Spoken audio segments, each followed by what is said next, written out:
Okay, welcome to the Can We Be Frank show. Good evening, everyone. I hope you guys have had a great midweek. I know I have. I cannot complain. Mr. T, did you have a great week? Today? Was it productive? Yeah, it was extremely productive. Okay, great. That's what I want to hear. What did you learn today? Hold on, your intro is playing. Huh? You still got music playing in the background. Okay, let me see what's going on. Hold up.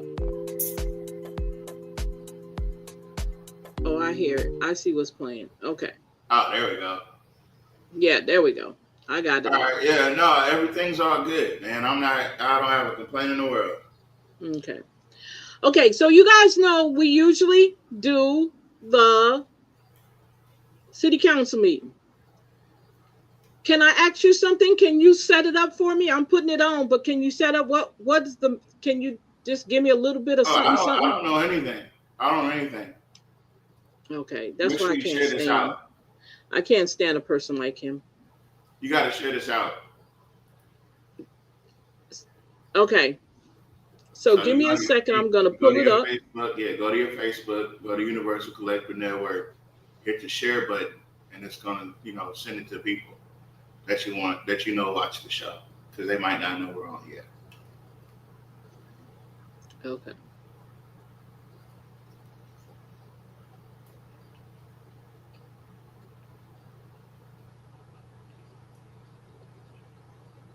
Okay, give me a second. That's usually what I be doing during those long intros. Oh, now I can hear you. It sounds like you're getting close to the phone. Oh, no, I'm on the microphone. Okay. Okay.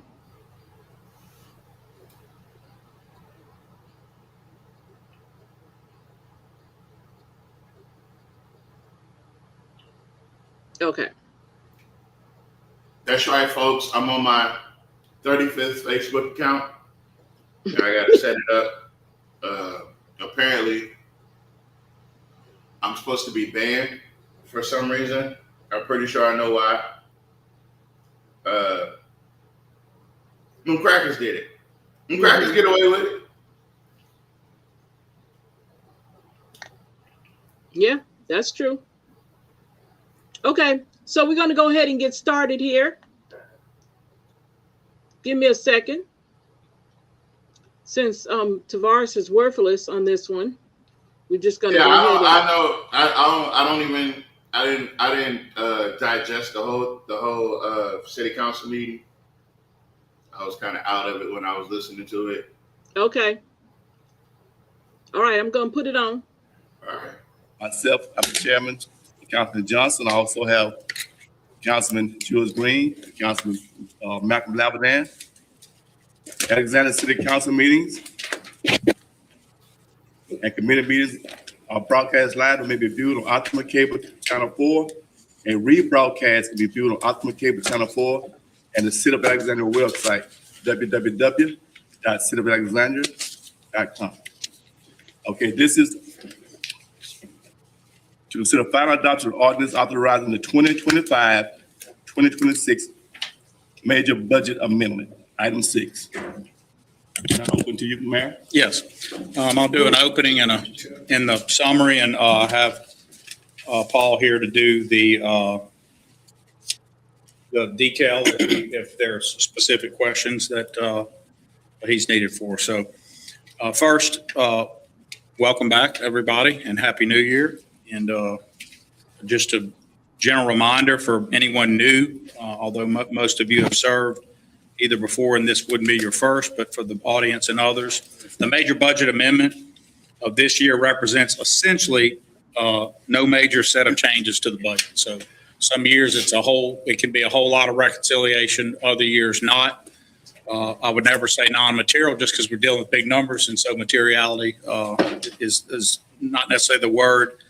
The statute itself that forces you to reconcile at midpoint already sort of presupposes that it's material. for you to have to do it. So the purpose of the presentation is to highlight changes and ensure understanding the budget remains as adopted with the required material adjustments as revenue and expenses are trued up.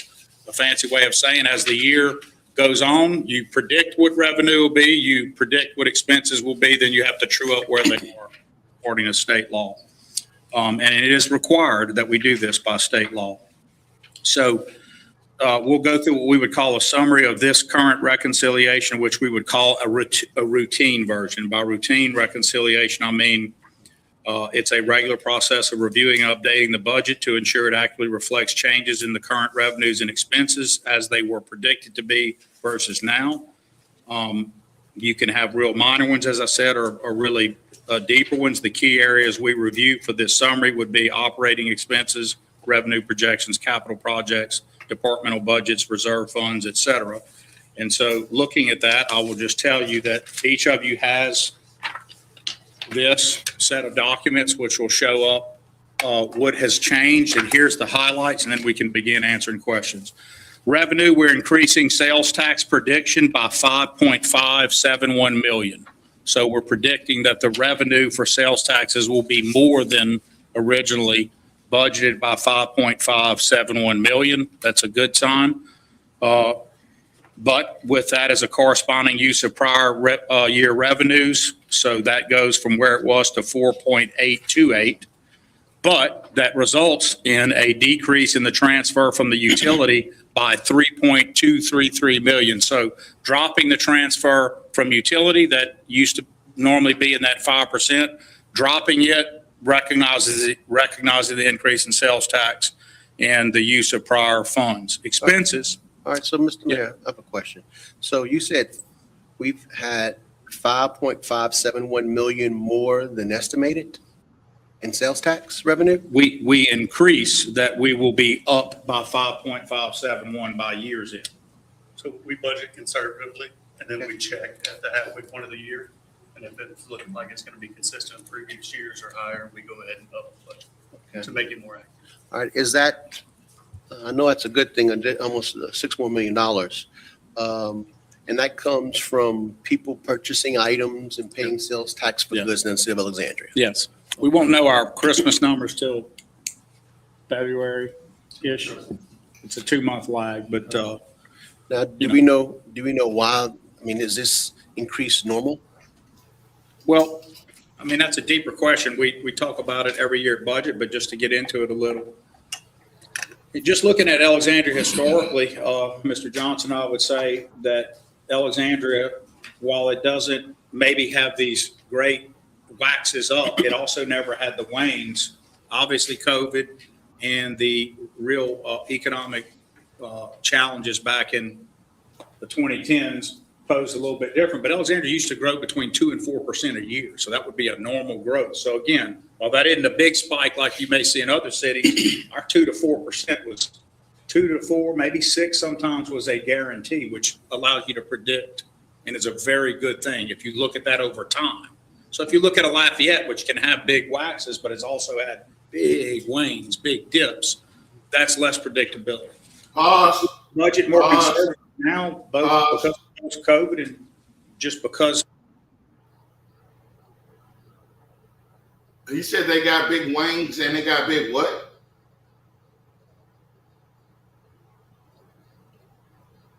You're on mute. Okay, I couldn't understand. He said that Lafayette has big wings and big what? I don't know. Let me go back. Let me look. Let me. Yeah, because that didn't sound right. I think that needed a pause. Okay. That Alexandria, while it doesn't maybe have these great waxes up, it also never had the wanes. Obviously, COVID and the real economic challenges back in the 2010s posed a little bit different, but Alexandria used to grow between 2 and 4% a year. So that would be a normal growth. So again, while that isn't a big spike like you may see in other cities, our 2 to 4% was 2 to 4, maybe 6 sometimes was a guarantee, which allows you to predict and is a very good thing if you look at that over time. So if you look at a Lafayette, which can have big waxes, but it's also had big wanes, big dips. Oh, That's less okay, predictable. all right. We budget more conservatively now, both because of post-COVID and just because of the nature of being a sales tax-based city and just such difference in purchasing because people, it's just a different time. So we're going to naturally react conservatively. As y'all know, the national economy was a strange mix of It's a big peculiar. lack of what people would call affordable purchasing power versus some big spikes in money. So they're depending on who you are in the economy, you might have looked at it like it's been booming, but not for everybody. So some people would see it differently. So we would naturally budget conservatively. And we list that in our budget message to you every year. So is this an increase from last year? This, The 5.571? oh yeah. Well, you mean over the top of, the budget will have to be bigger than last year's at the end of this. It's still going to be a slight beat. The budget is still below the actuals for the prior year. Okay, what does that Just mean? allow for a backslide. So we would never Who was that budget talking? last year's actual to always give yourself room. We're always going to come be in stay over. conservative to see where we come in. All right. So we wouldn't look at this prediction and go, we're adjusting up. Let's adjust so up that we would still stay. Think of it like when you pay your quarterlies, the safe harbor rule. You pay 100 to 110% of the last thing, which can hurt because you can say, I know I'm not going to do that, or I am, but you're required to be safe. It's the other way. We're required to be conservative. And so we're not going to budget and predict revenue that's way above, even if we think it's coming, because if it doesn't, then that It's a knocks you problem. out a different Problem. way. So just some of And it's because it's state law. so the 571. 5.571. That's still prediction because you're just basing off what you got and predicting that Okay, thank you, at Mr. the end it'll probably be that. It'll probably be Yeah. lower. It might probably be It higher. might be more. I mean, we have to stay 5% behind. Yeah, it's 5%. 5% rule. Now, is that General fund. is that amount consistent with a city of ours growing? I mean, yes, and we're going to talk a lot about that in not this next meeting, not the next meeting of the council come, but after that, I have a plan that you've asked for that we're going to be talking about and unpacking for you. And we're going to talk a lot in depth about that, where there's growth, what growth challenges there are, choices not to maybe add population because of the cost of infrastructure to fix those areas to bring them in when they're really already right there in the city. They're just not technically in the city. We have to weigh all of that. And so you will see that there has been movements all around in the region, but if you're only looking at it through a lens of population, that can fool you because population is not exactly Right. the purest indicator. You've got to look at sales tax, or one of my big ones is what are car lots doing? Where do you see expansion of that? Hold on. What businesses are expanding? How many permits are there versus other years? Are people asking for more construction or not? Where are neighborhoods being asked to annex? So for example, if you took in certain neighborhoods that already would love to be in the city, you would jump up your population. But the cost to bring them in and fix the ailing infrastructure exceeds what they would pay to be in-city customers in every way, especially with the low cost of our utilities. It would be a catastrophe. It would be really Hey, risky. DJ, The other thing is you have real that quick. want to come in and be built in the city, but may not be at the standards, or they're asking to build a whole new set of houses in an area where we'd like to see them. So overall for Bayou Rapides would. Golly, your reaction time is slow. And you on mute. I'm sorry, y'all. Hey, you guys, how y'all doing tonight? Thank you for coming in. Thank you. How the Make sure city y'all going share with it out. Share it loud. He's talking about Versailles. No, If I you felt listen like he to was him- talking about. I thought he was talking about over there, down boat. I mean, yeah, all the way down boat. I don't know, but I'm getting it like he's saying we don't need more people because of the infrastructure. Did he say something like that? He said that if the population increased, would the city be able to handle the influx in infrastructure cost or whatever? But my thing is, aren't there parts of Alexandria that are already established that all you would have to do is annex them in, and you know, the services will be a lot better. What's that place out there where Jay Scott live at? Yeah, you're right. What's the name of it? Hold on, y'all gonna see. Okay, he said we're gonna see. Okay. Yeah. Oh, man, I'm saying, where's that area at? Down below. I don't know. I don't know where you talking about. Oh, you're talking about out there going toward Kelly Land. Yeah. Oh yeah. So that area could have been annexed into the city because that's already a populated area That's right. with infrastructure already there. The city just refuses to do it. Now, if you turn around and say that Kelly Land can't be annexed into the city, but then turn around and say Versailles can, then Yeah. what's the problem here? Like, what Yeah. are we disconnecting here? Like, why are we having this issue? Yeah, he wants more money. They have no infrastructure in place for bigger business. Yeah, of course. That's true. I can believe that. Yeah, and the thing is, I don't mind Versailles being those parts of Versailles being annexed into the city, but we shouldn't talk about annexing no more new communities into the city until we get Kelly Land into the city, because they don't have any representation. If you annex Kelly Land into the city, let me see, what district would that be? I would say that's District 1. Yeah, that would probably fall up under District 1. Yeah, that would be District 1. Or It 2. can also be District 5 too. No. No, I get what you're saying. Yeah, you're because right. District 5 stops at a certain point. I know, but it's back to back. That's where the 1 and 5 would meet right there. Yeah, exactly. Well, no, because you got the England Air Park in between all that, and that's no man's land. Yeah, the England Air Park, the Air Authority owns that. That's not in the district. So you got between District 5 and that will potentially become District 1. You would have a separator in between there. So the actual area of it would be clean cut.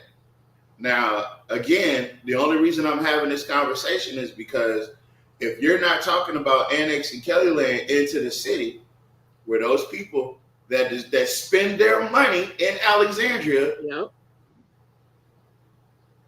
could actually see some type of benefit, instead of these new projects, you're going out there on the side, you're annexing places that don't even got a population yet. These people have been over here for years without city services or without the support of the city. Matter of fact, they own Clico, if I'm not mistaken. They're not even in the city like Alexandria. They are on Clico. So yeah, we need to talk about that. Those are Alexandrians. They live and work and they spend their money in Alexandria. Annex them. It's not Kelly Land, Louisiana. It's Alexandria, Louisiana. That's your address. So annex them into the city. That's what I'm moving for. Annex Kelly Land into the city. Get you some more people on the. Oh man, that would mess everybody up right there, because that's a whole new voting precinct. He wants business, not people. That's what he's saying. He wants Oh business. yeah, I don't listen. You have to be You have to have the people here to attract the businesses. If all your communities surrounding that business aren't being serviced the way they're supposed to be serviced, how can you even think about, like, you have to lay the groundworks in order to get to that level. And we haven't laid the groundworks. Matter of fact, Jock refuses to lay the proper groundworks to get us to that level. It's like talking in a circle. Yeah, I want more businesses to come here, but I don't want to grow the community. I don't want the communities to come up. You know, and that's all there is to it. I want businesses, not people. That's silly, because you need, like, you're putting the employee, the people that could potentially be these employees to these businesses, you're putting their needs on the back burner. So now what you're doing is, instead of catering to the people, you're catering to businesses. When in reality, you're so fucked up with the people, you need to focus on the people. You focus on these communities and these infrastructures in these communities, not the infrastructures for the business. People first. Screw them businesses. I know Deborah Randolph got them by the short and curlies, but F them businesses. Get the people straight. Get the people straight. They got an engineer for everything. Engineer some help for them people down there in Kelly Land.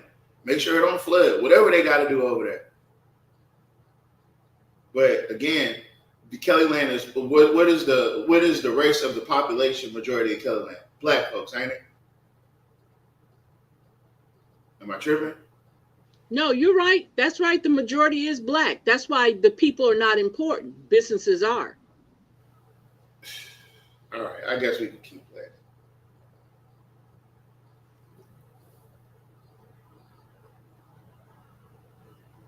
Be a place we would call a green area, meaning it meets all our safety, all our infrastructure desires, but the housing that people want to go put in it, adding all those houses next to Bon Air, what's the other neighborhood, the gated one? Left Bank and all that creates a huge traffic problem on queuing on MacArthur, on getting that traffic. You already know it if you're trying to go to Mandarin or whatever. So those are all indicators of the desire to do things, but we have to think through them as we do them. So there'll be 5 or 6 different indicators of growth that we'll be happy to show you. We'll also tell you some things that we know are on the horizon or coming, and some potential projects that are on the horizon that are really good for the community. Okay. Having said all that, this prediction is just a pure sales tax prediction. So this is, we see that it's going up. We're still going to be conservative, but we're adjusting by 5.5. Now, I have a question. Where are the areas where this sales tax is being generated? Well, all over the city. I mean, I understand All that, over but the are we city. able to track to see what areas are producing more than others? Nope. Or, Yeah. or am I just asking? Like, No, is it- that level of granularity could be done. Sure. I ain't never thought about it like that. I'm not sure if we don't track, so the parish where we get it will not track it that way. I'm suggesting that we have the ability to either use current tech or acquire the tech to do that. Yeah, so we can And- see and we where, would- where the sales would tax do revenue, that. where it's coming You're from. going to have a lot in the Versailles corridor where there's a lot of retail growth that produces at a higher end, but it'd be a misconception to assume only there. It's everywhere. It's everywhere restaurants are all over the city. Anywhere sales are occurring on any level, they're going to be producing sales tax. All right. Hold up. Mayor, in addition to the higher sales tax projections, the city also has added 2.5 million in additional intergovernment revenue. We're using 4.8 million in prior, year 2 funds to balance the budget. And also you're transferring 3.23 million out of the utility fund into the general fund.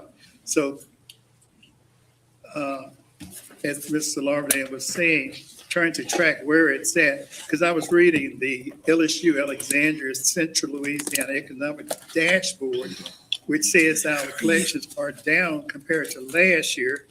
That raises the budget amendments really where they're being measured. Am I reading that wrong?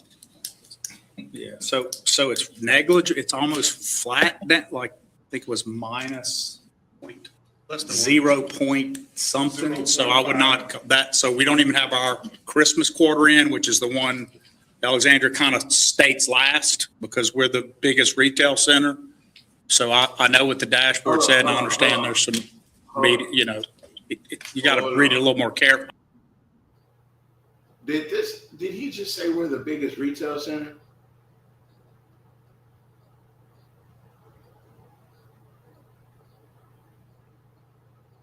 Chat. I can't hear you. Chat, did he say that Alexandria is the biggest retail center? Yeah, he did say that. Who the? Where? Where?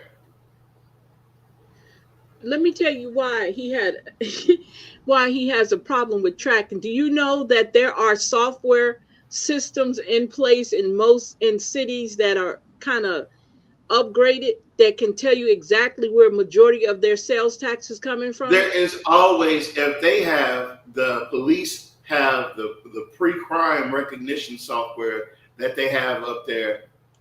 I know for a fact that you could do that shit with QuickBooks. Yeah. He was talking about in the parish, Tavares, not in the state. He talking about in the parish. Oh, okay. Oh, okay. I was a little worried about that. It was like, wait a minute. Of course we are. We're the parish. You know what? I hate those points that are already like foregone conclusions. Exactly. He tried Of to make course. it sound like it's something extraordinary when it's really But not. actually, wouldn't Pineville be in close competition with them? Pineville would be above them. Well, no, it could be, but it's impossible. The reason why it wouldn't be because Pineville doesn't have the stores. Yeah, we do. You got to keep that in mind. Pineville doesn't have the stores. So And now we getting down to the nitty gritty, right? Because we can locate those stores, right? yeah, And that's exactly right. Yeah, we can locate these stores and But he find out said how much. Versailles. Did you hear what he said? He said Versailles because it has a lot of retail. But that don't make any sense because if it's only Versailles that's having all the money coming in, what's the rest of Alexandria?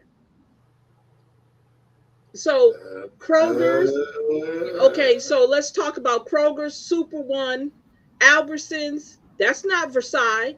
The mall. Yeah, but see what they'll do is they'll group Super One into Versailles.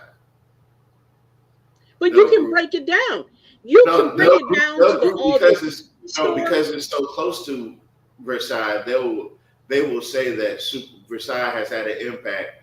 Or yeah, that's how they push that narrative that Versailles is having such an impact on everybody. Yeah, I know what he's doing. I know what he's doing. Mr. Foshi said Pineville will surpass Alexandria in a few years, and the nursing homes are full of new votes. Ooh. Yup, you're right. You know, You're right. And so now I do listen. I want you guys to look at this through the lens of campaign season. We're not talking about buttons and banners and slogans. We're talking about trying to campaign because he knows that the gig is up. He's never thought he'd be in a situation where so many things would consecutively bite him in the ass and he would have to run for cover.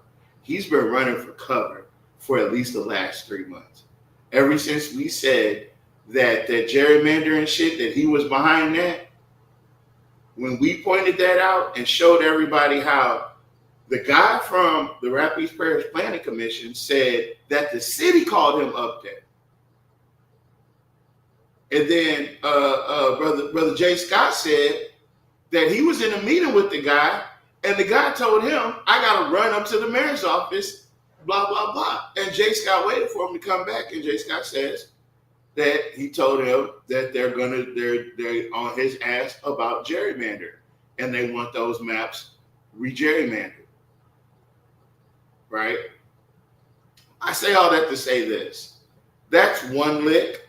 Then you got when he tried to pre-apply for that bond, that's 2 licks. Then you got all the golden nuggets Jules be dropping on him. And you don't know when that's going to happen. And you don't know what agenda item. Jules is like us. And I hope you watch it. Because Jules is a lot like us. If we see something on that agenda and we know a little something about it, or we can research what it is, we're going to dig underneath it. And we're going to ask the questions. That's why they don't want us up there. But I'm so glad Jules and Malcolm is up there asking them damn tough questions. Because the mayor seems like he doesn't have a proper explanation for none of this shit. And I don't feel confident in what he's saying. Conversationally, I feel like the mayor is talking off of his back foot. Like he's not all the way. He's coming up there to defend these amendments, right? Like he doesn't know what questions are going to pop up. Like he doesn't know when they're going to catch him slipping. And he's going to say the wrong thing. That's why we pay so close attention, which is back to the point of why I paused it, is because he said that we're the largest retailer. Now, saying that we're the largest retailer in the parish is a foregone conclusion. Not only are we the heart of the parish, but we're like the heart of Sinlaw. So everybody comes to Sinlaw to come shop and do things, especially Alexandria. Matter of fact, majority of the people that come through Sinlaw will not be able to get through Sinlaw without going through Alexandria. So of course it's busy over here. But at the same time, it's nah, bro. Get them numbers broke down. You can play it. Get them numbers broke down. Let's find out who's spending the most money.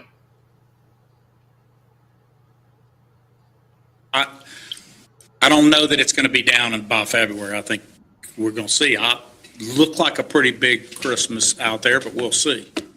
So it was, it's hard for me to give you a calculation on 0.38, I think it was, or some, you talk about a 1%, that's not a lot. And we don't have our final quarter in, so. So you're saying, according to the dashboard, it was less than 1% down from last year? Compared to the same period. Oh, okay. Yeah, but that's without December. And Yeah. so even though you're comparing it to the same period, you can do that. You can say in August for August, but there can be other factors that go into that. Remember, we're, as the bigger retail center for this whole region, we're gonna always be competing with the smaller area cities that over time have redirected and have some of those resources. So if you think about when we were growing up, Mr. Larverdane, kind of had to come to Alexandria for lots of stuff. Well, Not anymore. that's all redirected, and this redirects more of it than anything. And so to be holding where we are is not a bad thing. It's a good thing. You just have to, the dashboard is a snapshot of a compare year over year. We're going to see what happens in the last quarter, but it'll be telling for us. So your other question was about yes, increasing the prior year revenues as a prediction and dropping down the transfer from utility is a good thing, because since the first time I was married there, all I want to do is see us rely less on the utility. We also will be reporting that. Wait a minute. 7 million. Wait a minute. That's a lie. That's a lie. That's a lie.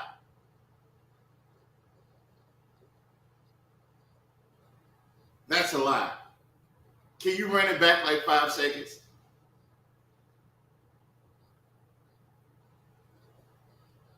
To be holding where we are is not a bad thing. It's a good thing. You just have to, the dashboard is a snapshot of a compare year over year. We're going to see what happens in the last quarter, but it'll be telling for us. So your other question was about yes, increasing the prior year revenues as a prediction and dropping down the transfer from utility is a good thing, because since the first time I was married there, all I want to do is see us rely less on the utility. We also will be reporting that the pass-through is going to be how much less? 7 million. 7 million less. So that's 7 million that's just passed on to our customers to the benefit. So what does that mean to the, so put that in layman's terms for people watching this movie, watching this meeting. What does that mean? So the utility bill has two main parts. We're not a fee-driven part like others, where we just can add a fee here and there. We're a rate, and our rate in electric utilities has not been raised since 1986. So think about that versus bread or commodities or other things. It's been lowered once by me in 13 or somewhere around, can't remember the year. Anyway, the other ones are very low on a comparative basis. So removing rate, which is what people are charged, we pass through the fuel cost. So what we pay to buy the fuel and create is passed on.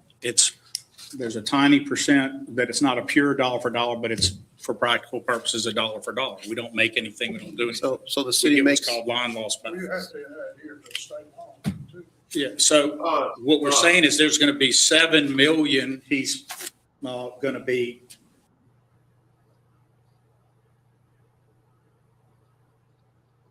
Did everybody hear that? Am I tripping? Cause I ain't tripping. I can't see the screen. What the screen say? We need the land. I can barely hear you. Oh, they can hear me though. You can't hear me, but they can hear me. Okay, so what did you say? So, did he just say that we have the lowest rates, right? Okay. Right. But he's dancing around the fact of the fuel cost is being, he said, a pass through. What a pass-through is, while he's not explaining it specifically, is that the cost of the fuel is passed on to us as the consumer. So the city doesn't spend their own money on the gas, they spend your money on the gas. To a utility system that you don't even own. You have a utility system, but you don't operate it. Somebody else does. And half the time it's not even on. So your DG Hunter doesn't even create power for the city of Alexandria, yet you pay all this money for it.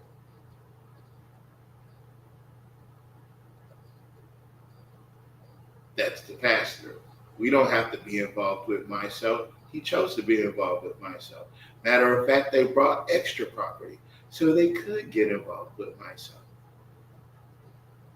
We have two turbo twins out in the middle of nowhere, because that's the requirement. You have to have so many turbines. You have to own so many turbines to be a part of myself.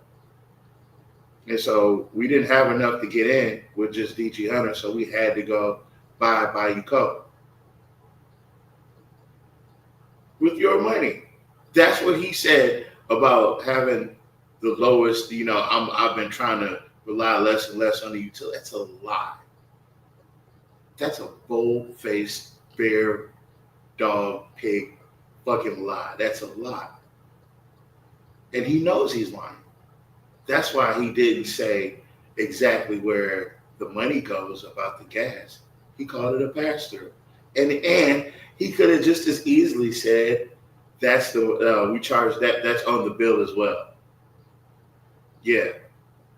He could have said that 1,000 different ways, but he knows why he said it the way he said it, because he doesn't want everybody just knowing that the pass-through means that he passes on the cost directly to you. And he said dollar for dollar. So there is no profit. Who would have thought of it being a profit? Unless you was trying to steal. And how do we know what the rates are? Nobody tells us. So yeah, the whole DG Hunter, that utility thing is a scam. Jack Roy's got y'all in the scam. It's a pyramid scheme. Oh my mom. Hold on. We need, he lying. Lee Rubin then voted to raise the rates. Our bill was $340 from January. God damn. We are supposed to own it, but we lease the power to Clico, and they have tried to give it to Clico. I mean, yeah. And I said, damn. Winterfeld, this town has always relied on the power plant. This ain't nothing. This ain't no secret that I'm telling y'all. I'm carrying the show here. My back is starting to hurt. What? I'm carrying the show here. My back is starting to hurt. You'll be all right. Be a man. You want me to bounce it and take a layup with it? I can't. No, I'm just playing. Cindy, it'll be $7 million less than budgeted. So that's going to be. So the ratepayers will be paying less because the pass-through will be less. Their pass-through will be less. The fuel cost will be less. That's what that means. Look, it's not trickery. It's easy. We just are careful how we say it because someone will try to twist the words y'all are saying. Oh, look at that. I nailed it. Because the pass-through Hold on, pause it. not happen. I nailed it. Look, did I nail it, guys? I nailed that shit. I nailed it. Where's the applause button? Come on now. Y'all give it up. Come on now. I ain't even watched this. Not all Did of it. you hear what he said? Yeah. You got to keep in mind, he was a lawyer. Lawyers are good at tricking Hey, things. listen, I picked that up. I peeped that from the door. I knew what he was doing. And that's why I just said what I said. Now look at that. Who could have predicted that? I called the bullshit. But guess what? He already came prepared. Go ahead and play that Roll That Beautiful Bean footage.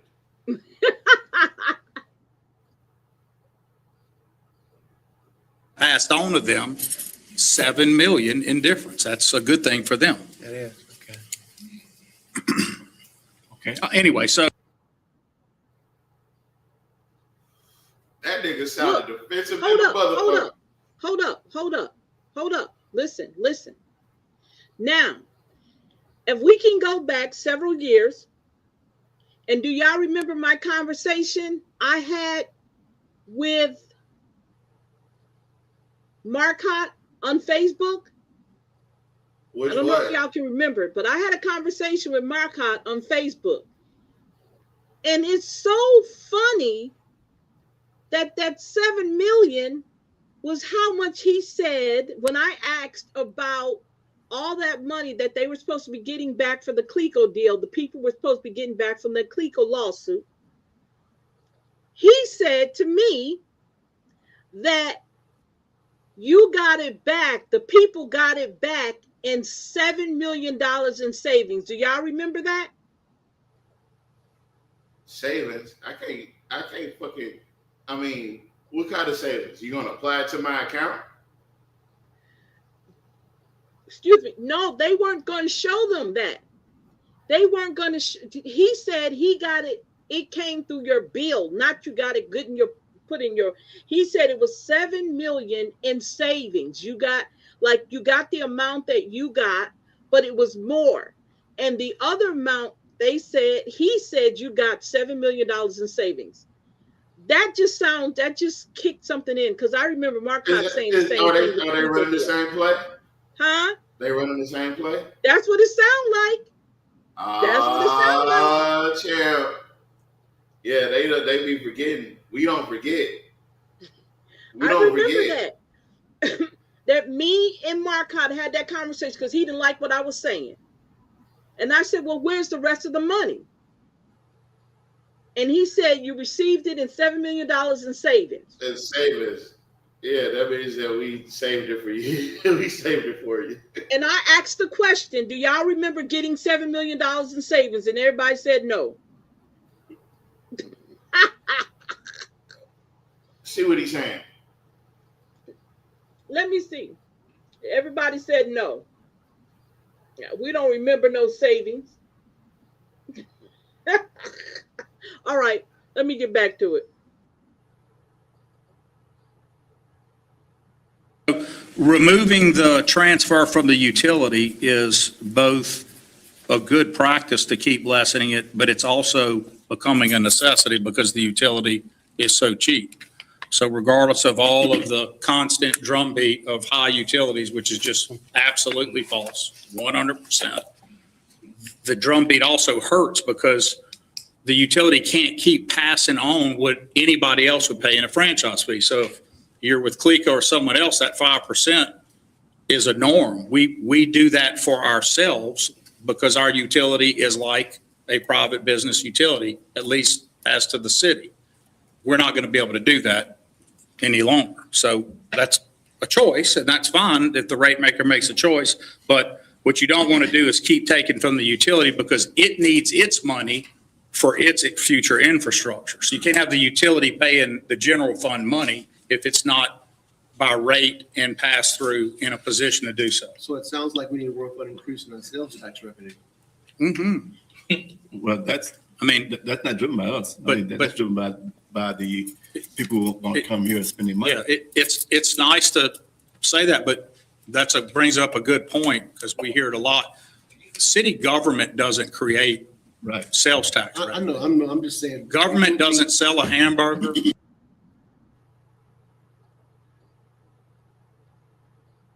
People are not that stupid, okay?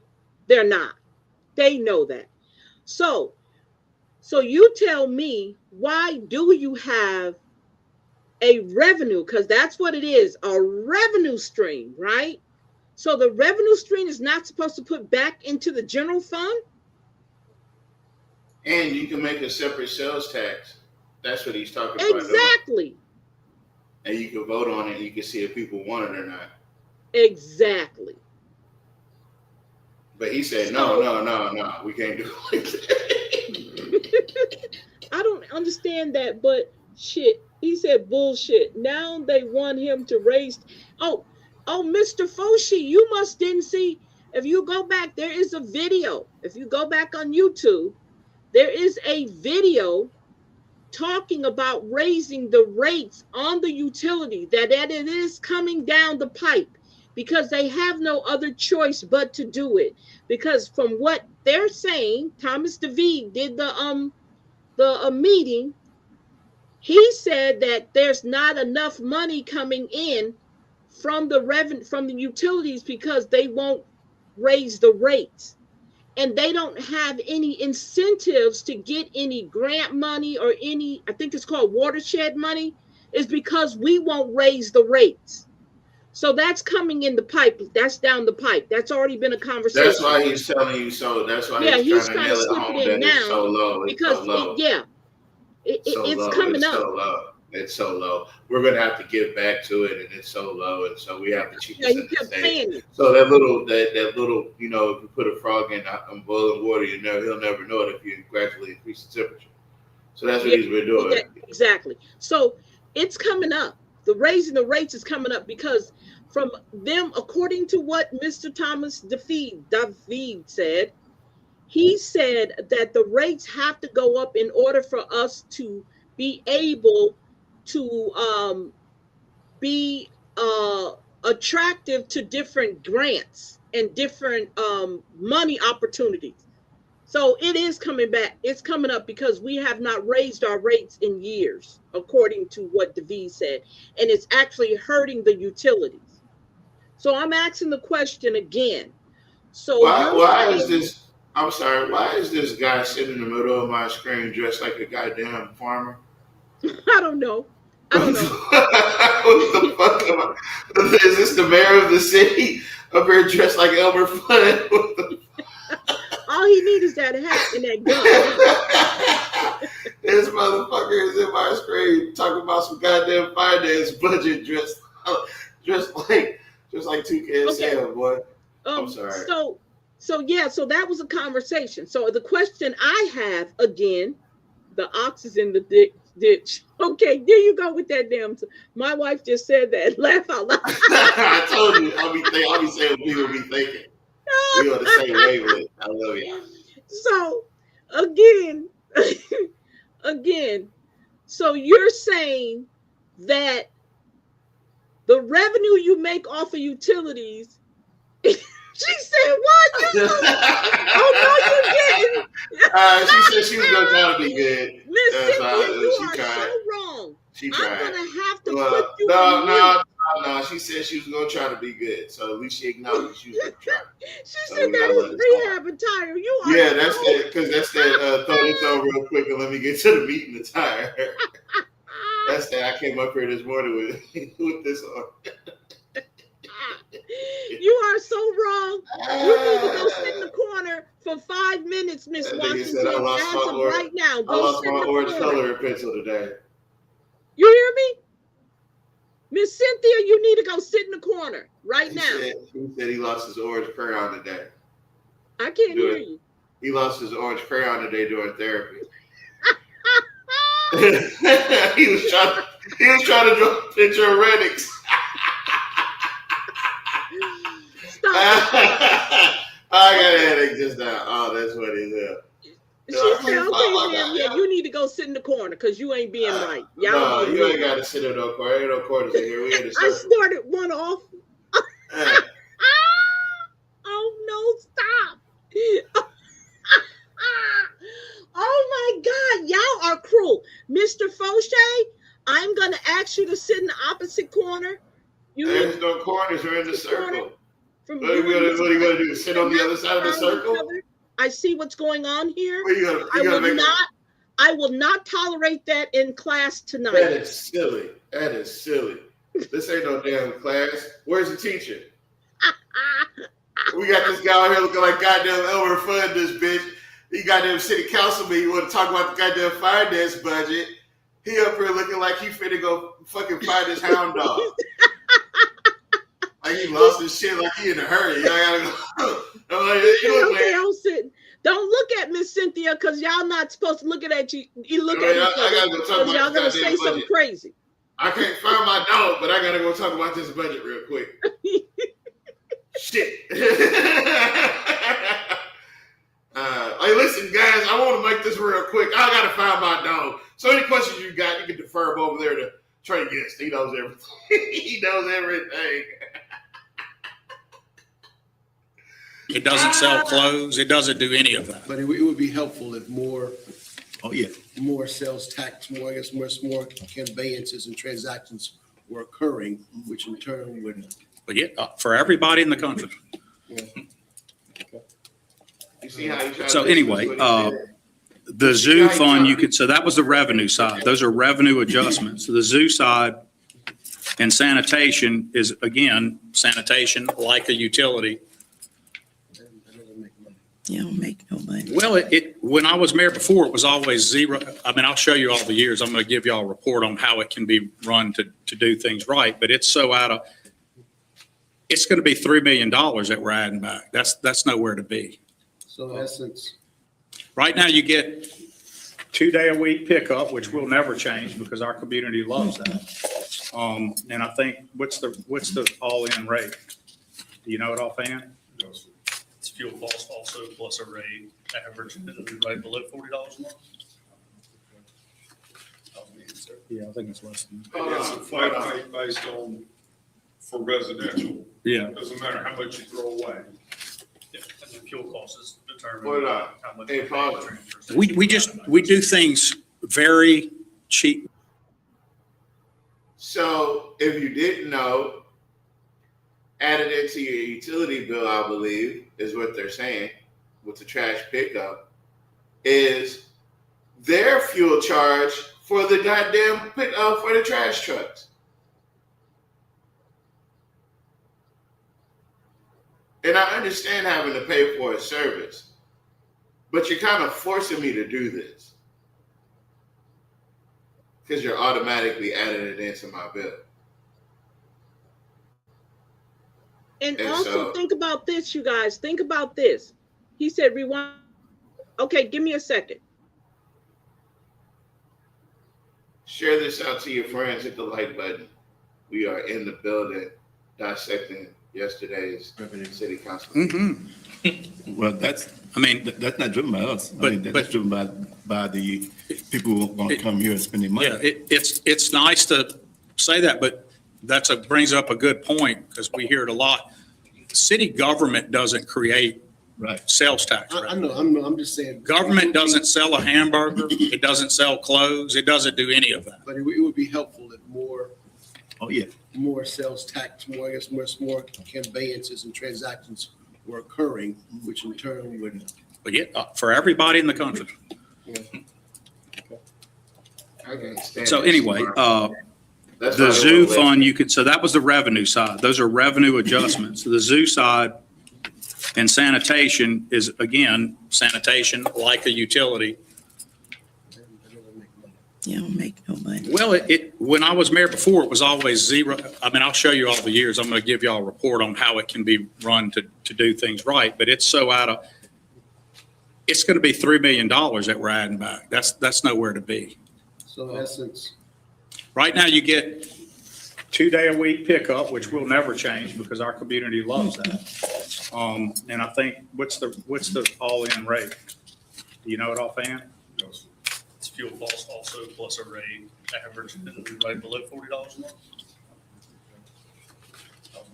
Yeah, I think it's less than. And it's a flat rate based on, Oh, I'm sorry. for Come residential. out the corner Yeah. now. You Doesn't have matter how 5 much minutes. throw You away. suppose you can come out the Fuel corners costs is now. determined by how much we pay. If you be bad, We again, do I'm bringing you we do back. things Just letting you know. very cheap. We have very low every kind of rate there is to help our public. That's the bottom line. But when you have 80s type stuff and we're in 2026 now, those are choices, and they're choices you can make. No one's telling you to make a different choice. Just saying that has to be made up. I got a question. This is my question. So my question is, what if we had another whole private waste management company come in? Right? Well, then that's something that Malcolm said, right? If you keep playing it, Malcolm said something to that effect. And I want you to see how everybody kind of loses their shit. So so listen to this. So if you had another company come in as a waste management and people go with that company, that has nothing to do with the city. I mean, it doesn't have anything to do with the city. If people have their own garbage pickup, right? They have their own private garbage pickup. That would take money out of the revenue of the utilities. Well, here's the thing, right? He named two categories that don't generate revenue. That's the zoo and that's sanitation. The sanitation is understandable, right? That's a necessity. The zoo, on the other hand, is not a necessity. And now we're operating at a deficit because of the zoo. But they've been running off. It's been like that. That ain't nothing. But he just said, I have plans already drawn out to show you how we can make better. If you had plans drawn out already, why didn't you use them already? Yup. That you was did back, everything but else. 20 years. It'll be 20 years at the end of this. What's the name? Yeah, you did it everywhere else. You did it anytime else. And you did it for whatever reason you wanted to. But now all of a sudden you have a way to, come on, bro. You got to stop. First off, you got to take off that goddamn vest. Looking like Tavares, you're gonna get in the corner too. I'm gonna mute you if you keep that it up. nigga look like Farms and Homes magazine. that shit's up. That nigga got an LL Bean vest on. Okay, so let me say this. Let me get this disclaimer out in the rules of the room. If everybody in chat can't say stuff like that, you can't either. If you say something like that, you going in the corner for 5 minutes too. Either one of us. I just want to put that out there. They want to go up on utilities and taxes all at once. Wow. Then threaten to shut services down. I believe it.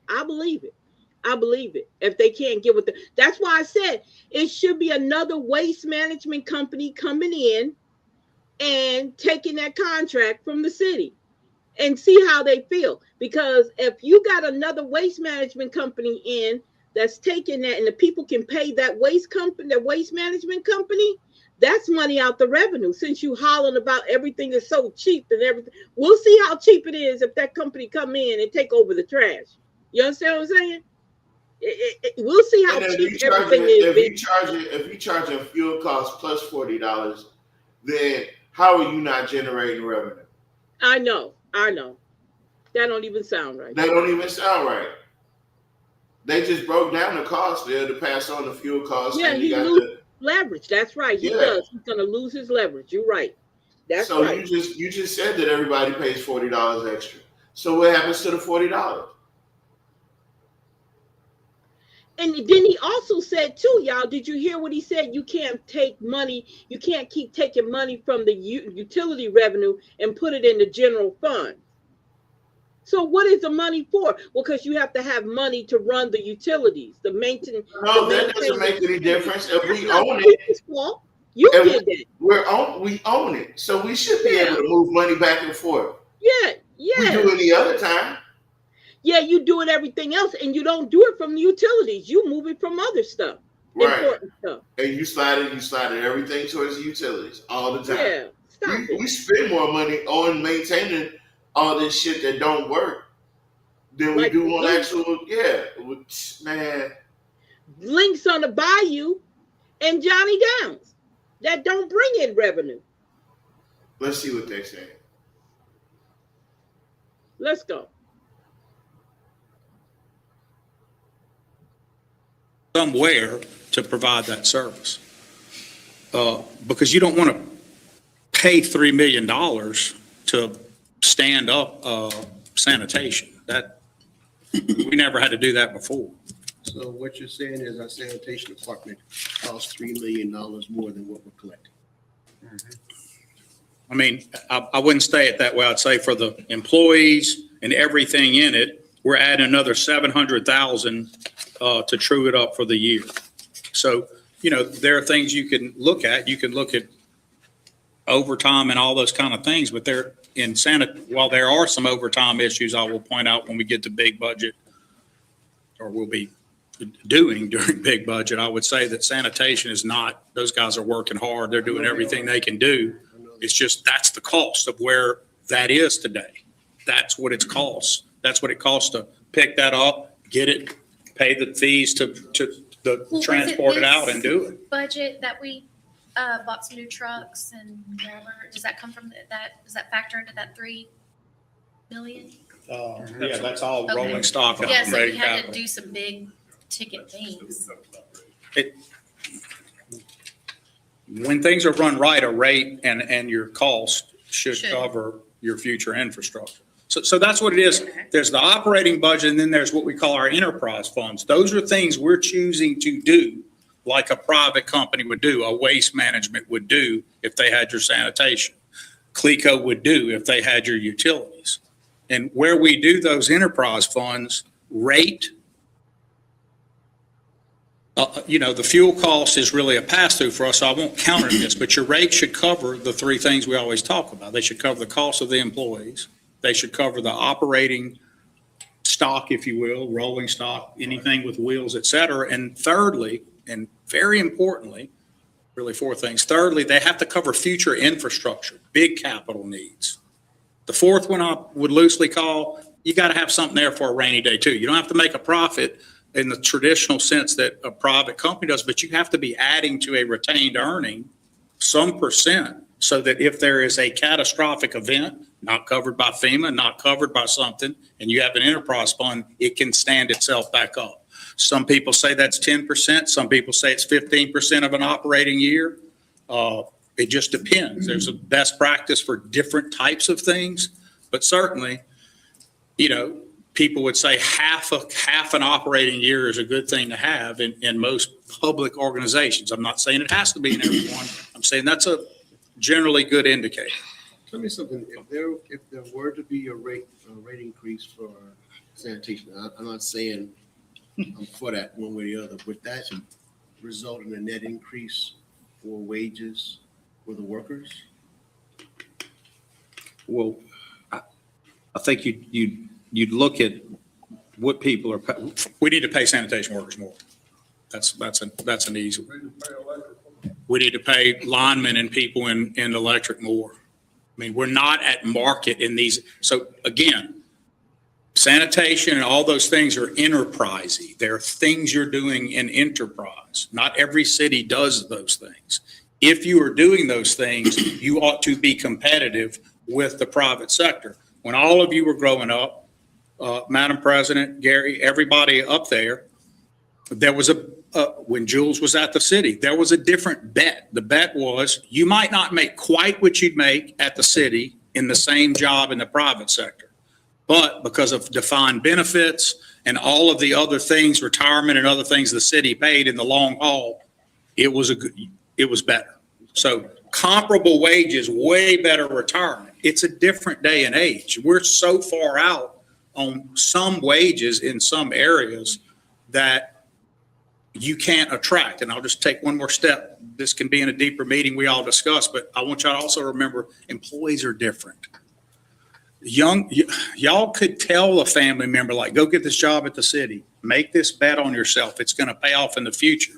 When you tell the young folks of today, the folks we all know, that you need to have insurance coverage and a health contribution, all that, we don't, that translation is different now. Some really get it. Some are like, oh, I just want to make more money now. I'm not worried about those things. And it used to be that families sort of pushed each other and, you know, their descendants into that. And we don't see that same draw in municipal or even public life. I read a lot of magazines on this. Is happening everywhere. It's harder to get people into public life. So I'm sorry. I just want to bring this back to this meeting. So all Yes, we're sir. doing on this meeting right here is looking at Truing it up. adjustments. We're going by what the adjustment is, probably mid-year, right?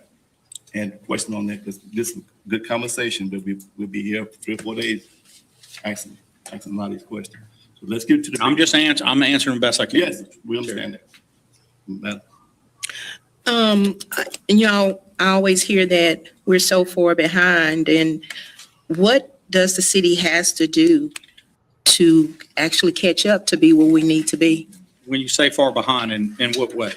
Like with the sanitation, the sanitation always a standstill. So what are some of the things? You mean not providing the service to the customer? No, no, they're definitely providing the service. Took up salaries? Probably. Well, I mean, we're going. No, I mean, that's what I was just answering. I mean, what we have to do is, What is waste management? you just have to make the choice of, I have an obligation to treat the different classes of employees as equally and protected as equally as possible. Doesn't mean everyone is paid the same. Obviously, different jobs and different skill sets require different pay. But it's right now what we go through, Lisa and I, is where are we losing people, or we are so low and out of the market, we've got to make the triage decision. One of them is sanitation. To keep people in it. It's already a tough job. It's not the most attractive job in the world to a lot of people. There are parts of it that can be. It's very hard work. The other one is in the electric utility, linemen and all those kind of things. They can make, I don't know if Marcus is in here, Twice as much. twice as much starting somewhere else in a comparable job. So We're the training ground for a lot of stuff. yeah, we do that. We will have people come in for a year or so, and then they get picked up with a lot better gigs somewhere else. There are ways to fix this stuff without the scary. All you guys are ever going to hear is the negative. If you talk about rates, all you're going to be is attacked. But people want the same level of service too. So they want 2-day-a-week pickup. I can promise you that.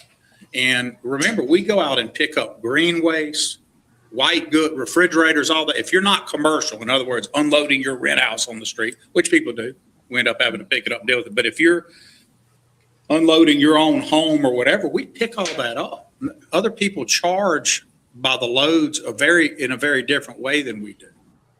So all of that affects all of the reasoning that you have to add money back. So we're talking about losing money, and you're asking, how are we going to do? Like, you guys got to, we have a lot to talk about to figure out what to do, but we're talking about losing money we shouldn't be losing because we're so far out of the market.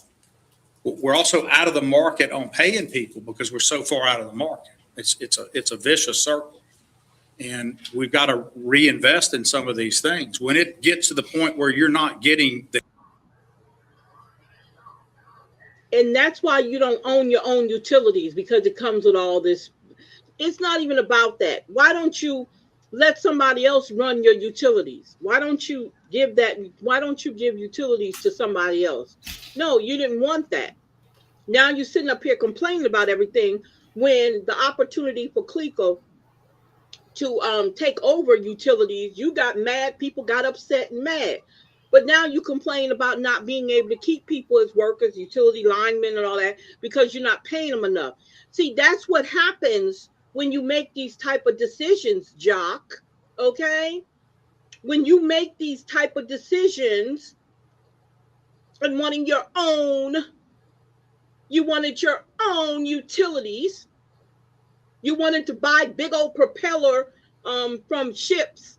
That's what happens. You have an $800,000 a month payment that you have to do every month. Of course it's a problem. Of course it would be a problem. You're definitely right, it's going to be a problem. And you're going to run into these type of things. It's not about everything being cheap. Why don't you stop paying for the zoo? Why don't you stop paying for links on the bayou? Why don't you stop paying for Johnny Downs? Why don't you stop doing that? Okay? Why don't you stop letting some of these companies, we know these businesses, get all these big incentives for 4 and 5 and 6 years at a time before they can pay a whole full utility bill? Why don't you stop doing that? Maybe that would help, right? There could be the places that you can work on fixing. Yeah, eliminate those bills. Yeah, if you want to That's true up the something, burden of the true up people. that. True up that. You want to true up something. Yeah, that's right. True up that. Yeah. Look, if you guys get a chance, go on Links on the Bayou. Tavares did it several years ago, and look at some of the salaries of those people that's sitting out there that's not doing anything. One Just of the go guys look at live in their Baton salary. Rouge. He doesn't even live in Alexandria. Huh? One of the guys live in Baton Rouge. He don't even live in Alexandria. Yeah, he don't even live in Alexandria, and they paying him a salary. Yeah. They're not getting paid no cheap money. This is good old fashioned, So good old when boy. we talk about things we can do, let's talk about eliminating paying for all three of those things. That's not bringing in no revenue to the city. Not bringing in no sales tax to the city. Okay? Let's talk about that. Because you can make those long, drawn out excuses all day long. We're not stupid. People who are listening, hear what's going on. They're not stupid. We've done this with you before. You've been in that office altogether 20 years. You're going on your 5th term as the mayor. And now you got issues? No, because you know what? You spent a lot of time doing other things. You and Marcotte and Crutchfield sat up there and bought those doggone big propellers. You went and bought Bayou Cove, and now you're up. Really? You guys did that. Nobody else did that. Y'all did that and spent all that money. But didn't tell nobody. And then tell nobody, and then turn around now you get paying an $800,000 a month. $800,000 a month on a bond. And trying to get another one. Yeah. And then you don't bring in no revenue on these fets and these winter fets. That's why I will never patronize one of them things. I don't care what nobody say. You can go take your family, whatever. I will never go to one. You don't have no gate charges on anything. No kind of gate charges. You don't really make the vendors pay anything. And then the utility bill that comes in for those doggone vets goes right back to the ratepayers to pay. And then you sitting up here complaining about how much it costs to run a utility company. Give it to CLECO. Let CLECO run it. I'm quite sure they'll do a better job. Oops, all right, I forgot. You do lease from CLECO, don't you? Okay. That's what just stuck. Yeah. Alexander does a lot of wasteful spending and why people are fucked. Yes, you're right. They sure do. Are hard-earned money from these low-paying ass jobs. Exactly. They low-paying. Wait until Jules Green stuns him. Okay, got it. Okay. Let me. New infrastructure you need, then you're going to really have a problem. And I think that day is here. I think that y'all have a renewal coming up on a capital tax. I don't think it's going to be up. I don't think it'll pass. I don't think there's any momentum behind it. And I think it's going to shock people when half your capital dollars, your general capital dollars, are gone. And I suspect that's what's going to happen. Well, let's talk about the ways we get money. Well, we get it from federal government, we get it from the state, and we get it from capital grants. money? I mean, the budget period. Well, again, the budget is driven by essentially two things, not only, but mainly sales tax, then property tax. Fees and all the other things are very, very low part here. We're not driven that way. If you're in a small town, a Woodworth, a chain, then you're more fee driven. You don't have any sales tax base, so you have to, maybe it's tickets, maybe it's whatever. It's a fee driven deal. Here, it's sales tax. So sales tax is going to be, as you pointed out, Mr. Johnson, that's not government proper. That's making an environment that people want to have businesses. We're not regulating them. We're not hurting or stopping that. Property tax is what that capital millage is. It's not a sales tax. It's a property tax, an ad valorem. And so that's paid by people who are the property owners. And, when I go out and talk to those persons who are large, we'll call them large property taxpayers, they don't mind paying the property tax. They're for it. We're ironically having the property tax ad valorem fought by people who benefit from it. And it's just misinformation. It's just that simple. It's not complicated. We talk about it every week at staff. Mayor, as you said, speaking with the residents, I took some notes myself over the weekend, just saying if sales tax revenues are truly growing over the year, the city would be less dependent on spending leftover money from prior years, moving millions of dollars out of utility funds, and are cutting or reducing staff in several departments. So with the one-time money, you're saying that What you stated is not what's happening. We're decreasing the utility, not adding from but the utility. I'm saying the sales tax are growing year to year. So I'm having people prior to even getting to a budget utility increase aren't happy. They see what's going on. This book is online. People do read it. I wasn't here when I voted to put it on the line, so you need to explain it. It has to be explained to the citizens what they're doing. A lot of people read and understand what's going on. I get a lot of calls, and I did a lot of research across the state this weekend on what we're talking about right now. And I was just asking, with the sales taxes increasing, why would we need to? We're not increasing sales tax. We're projecting that people who pay sales tax, They're growing. that what we projected it to be, it will actually come in more, which we're required to do by what's called conservative budget predictions. Conservative budget predictions mean you always under-predict revenue and assume expenses are either static or grow, because they do. Expenses don't go back. The cost of goods and things doesn't go back to 1980s. It goes forward. So expenses have to be budgeted in the conservative way that they're going to be more or static. Your solution, if you think that you can't deal with expenses, is what? There's one thing you can do. Cut them. We haven't been cutting them except cutting where there's fat. You can do that. So what Mr. Green mentioned is all of those in one thing, as if there's no relation. So yes, you can have to cut jobs if you don't have it, but we're not trying to cut jobs. We have tons of jobs that aren't filled. From what I said earlier, people are not entering the public service. We have to keep having more fairs and do things. We have available jobs all over the city.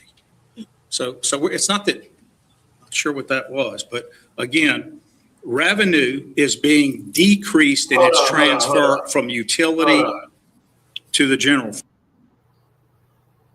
I think that was Linda Bell that snickered, and then he got so offended. I bet you that was Linda Bell. Linda Bell, put a one in the chat if it was you. Put a one in the chat if you thought it was Miss Linda Bell in there snickering when he said what he just said. He's like, I'm not really sure what that was.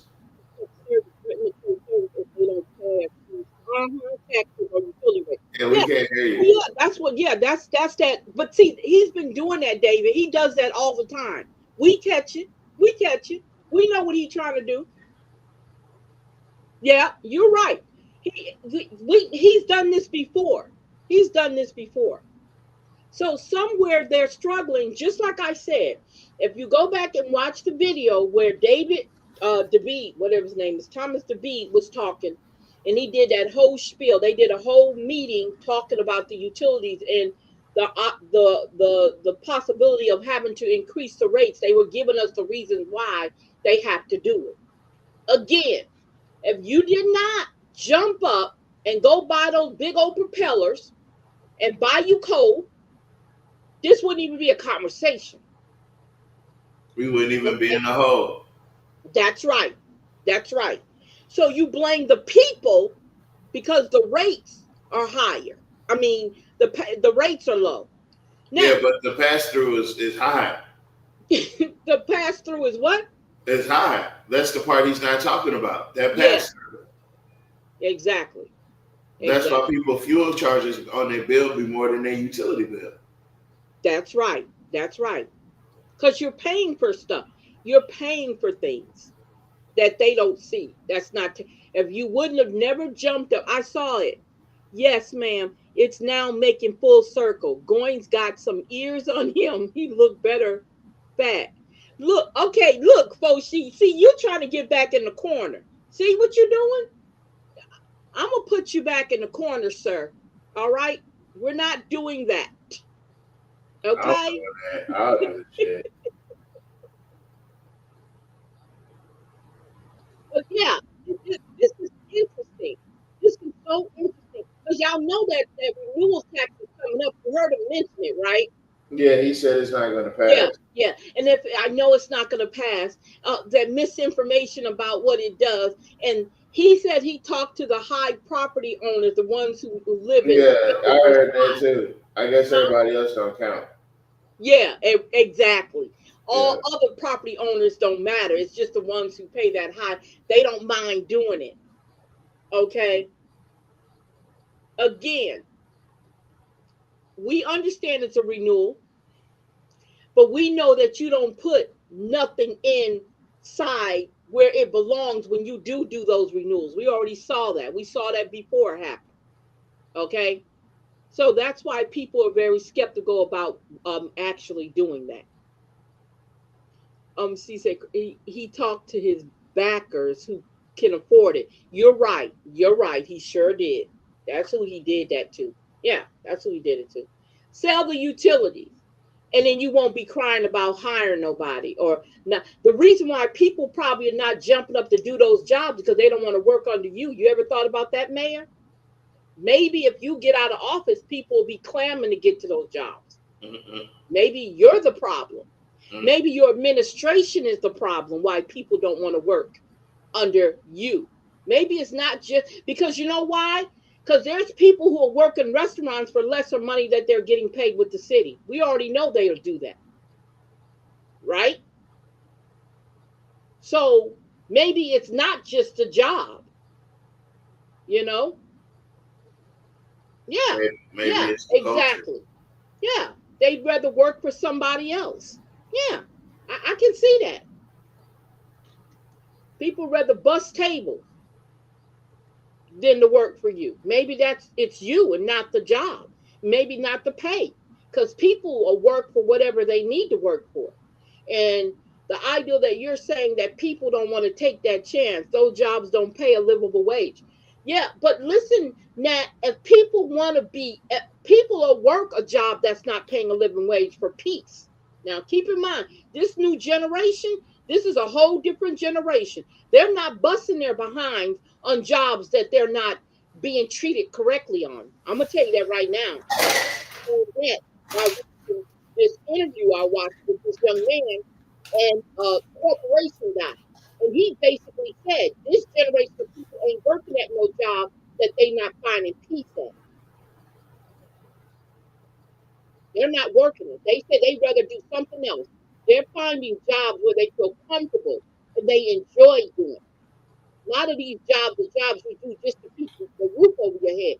People don't have that mindset no more. They want to work a job they enjoy doing. And if it's working at McDonald's, if it's working at busting tables at a restaurant, they'd rather do that. I did learn that about this generation.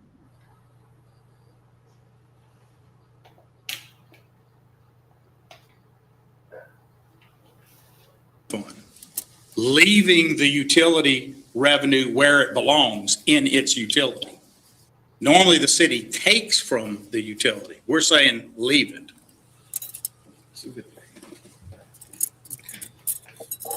Mr. Green, you just have to be more specific. I don't know who you're talking to. I talk to the professionals who do the budget, and talk to our auditors. They're your auditor, they're independent, and Well, you were speaking of reducing, saving. Now, I went to call Shreveport and they were glad to send me this information. And just saying, you're saying cutting. Let me just go to the legal. I didn't say cutting, you did, sir. I did, okay. We're reducing, I rejected the term cut. reduce, recutting. One thing that really caught my eye going through this weekend, the legal department. Let me just say this and y'all could take it any way you want to. Shreveport has 175 to 180,000 people. Their legal fee budget is $1.39 million. We have 43 to 45,000 people in Alexandria. Our budget for legal is $3,015,000. That's $1,624,000 more than Shreveport. A lot of people, they've read this, they've looked, and we're talking about saving money. They have 15 people in their department, one full-time city attorney. They have 9 assistants, 1 manager, 1 reception, 1 legal. We have 8, and we still have a higher utility fund than theirs. Legal funds there. So when you want to look at saving, we might need to start bringing some of this stuff in-house. I'm just saying, from reading and reaching out to other entities, what we got going on, sir. That's just that department, legal. There's other ones that we can look at, we can do things better. So I don't know, Excuse me? why that's up right now, but let me just say this. I will get the comps, and they will not be what was just stated. Shreveport is a much bigger city, With the list. but it's shrinking. It's lost by, its budget will probably be reflecting its in-house budget, not its outside budget for contract lawyers and all that it has to pay. So that's going to be very different, and you're comparing apples and oranges. Y'all, look, let me tell you something. Believe me, when Mr. Green got that information, let me tell you how I know Mr. Green is correct with that information. Because that's the same information or close to it that Mr. Fuller got. Because we sat down in a meeting and talked about the budget when it came to legal. That is about the same amount. It might be a little bit more when Mr. Fuller did that Shreveport has. That's including everything. Has nothing to do with outside lawyers or nothing like that. Do you see how he's sitting up there trying to tell a lie? He knows they're overspending in legal. He knows they are. He knows it. He about to tell you why. Yeah.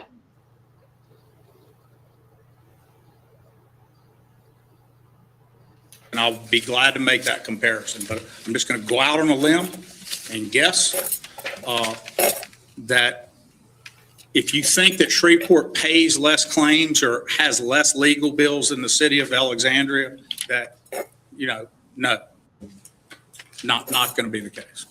Mr. Gissman, the city attorney, do you think that Shreveport's going to have less legal bills than we do?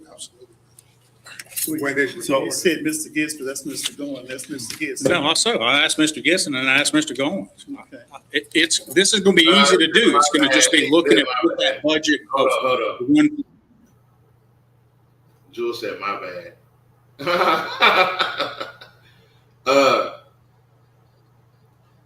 So he's going to ask the 2 people that are benefiting the most from what Mr. Jules is pointing out, whether or not the other city that he's comparing, bro, you can't make this up. You know what, Tavares? Now, him having a city attorney, that's fine. That's not the issue. That little sucker right here, that little mouse right there, that $250 an hour that they paying for, that's what he needs to get rid of. This little sucker right here, that Nepo baby right here, that's the one they need to get rid of.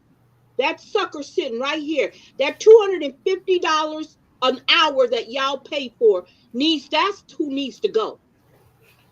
That's the one who needs to go. Okay? Yeah. It's over 12 million over a 4-year period. You're right, Mr. Foshi. Yeah. Yeah.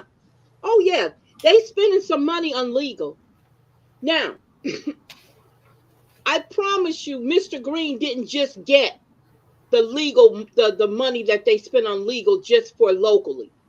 I can't believe that he did that. Okay? Nobody did that. That was his way out. Yeah. And that's that quick thinking politician shit.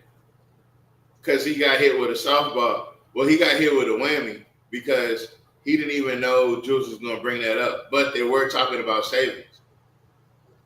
And Whatever it's for. So our in-house budget is much smaller than that number. But we have contract lawyers who perform a lot of services. Shreveport being a bigger city, New Orleans, bigger cities, they tend to have their city attorney's office have more in-house. Daniel worked there. He knows that. Way different model. Different draw, different ability to have attorneys come in, pay them a different salary and make a career of it. You don't have that here. So we tend to contract out our work. Can that inflate it somewhat? Can law firm rates be less of a good deal than if you could have a full in-house staff? Sure, but that's where we are. So That's a market problem, not a. But you need expertise. Right, and have New good Orleans can hire an expert in each area and put them in those offices. We just don't have the same pool to play with. And they're much more expensive. Okay, too. so let's bring it back to where we're here for. So we got, this is for 25, 26 adjustments.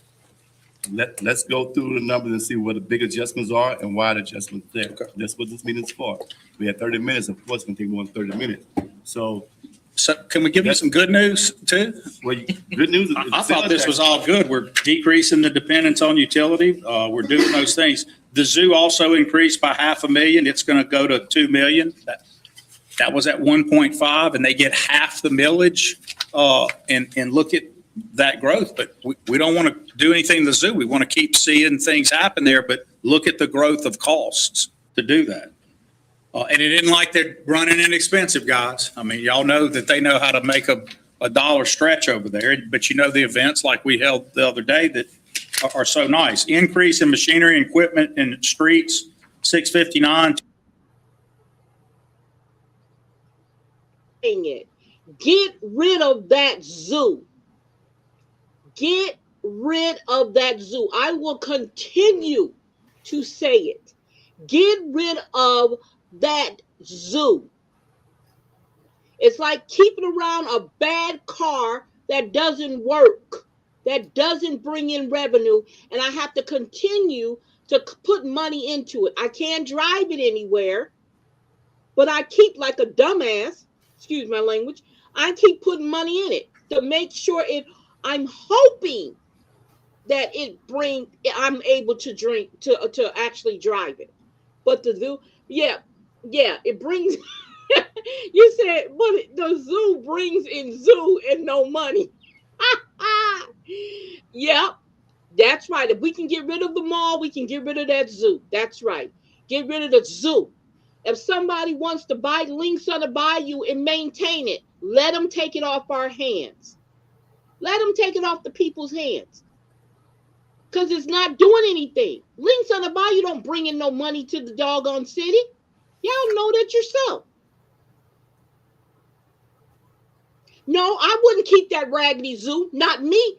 Alexandria don't need a zoo that's not bringing in money. I wouldn't put nothing in that zoo. I wouldn't put a dime in that zoo. That's just a waste of time. They are not Baton Rouge. This is not New Orleans. They don't have the capability. I would get rid of that zoo in a heartbeat. If I had the power to close that sucker down, I'd ship them animals off and send them people to the house. I think it's a waste of time and waste of money. I'm sorry. It is not an attraction for Alexandria. That's just my opinion. I wouldn't keep it. I wouldn't keep it at all. That's just like that children's museum they're about to bring in. a children's museum. Yeah. We're going to see how much that's going to bring in revenue. The reason why I wouldn't keep that zoo, Miss Battles, is because you have to look at how much it costs you guys to maintain that zoo. When they can't make their revenue, guess who pays for that? Y'all do. That's what we're talking They about. don't work for you. Y'all pay for that zoo. When that zoo cannot make its revenue, y'all pay for it. Y'all been paying for it. And still paying for it. He tried to make it sound like they doing so much for the zoo. The zoo is starting to bring in their own revenue. No. Yeah, that's what they're doing. That's what they're doing with that Masonic corridor. They're bringing in the Children's Museum. We went over that on the show. Lafayette has a Children's Museum. That's all you got is an attraction to come here? A Children's Museum? Close the zoo. The animals are exhausted. Miss Washington, you're wrong. She said, close the zoo. The animals are exhausted. Some have been trying to escape since the 80s. Probably why they one monkey used to throw his poop at people. They deserved it. You know what? I can't put you in the corner for that because that's correct. Yeah. Them animals are tired. They exhausted. They grown. Look, they don't have 5 or 6 generations of them sitting in there. Sell the zoo.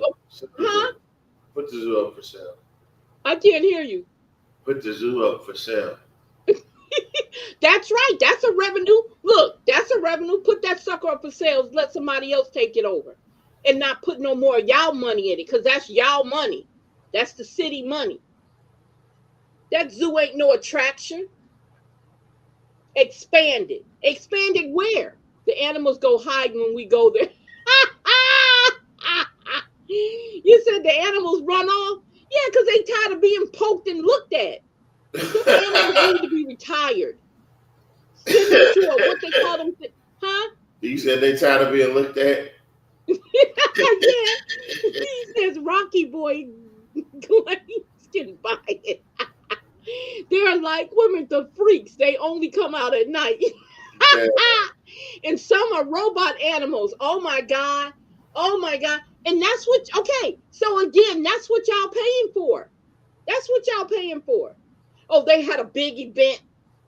Like right across the street from the zoo, that $250,000 parking lot that stays empty all the time, that was bought so that they wouldn't put a Dollar General there. But an adult store. The adult store that's across the street from the zoo. Adjacent to it is a doggone adult store and a daiquiri shop. Yeah, of course. Fucking freaks. Hey, fucking freaks. Please. There's kids around there. That's what y'all paying for. That's exactly what you're paying for. So make it make sense. Get rid of that zoo. And then the Children's Museum coming. We have one in New Orleans. We have one in Lafayette. If I'm not mistaken, we got one probably in Baton Rouge. We got Children's Museum all over the state. You don't need no damn Children's Museum here. When I can travel and go to New Orleans and go down French Quarters, hang out, and then take my kids to the zoo, you can take them to the New Orleans Zoo. You can take them where there's a lot of stuff going on. Yup, the adult aquarium. Yeah, where things are actually going on. You know what I'm saying? Get out of here. Make it make sense. Just make it make sense.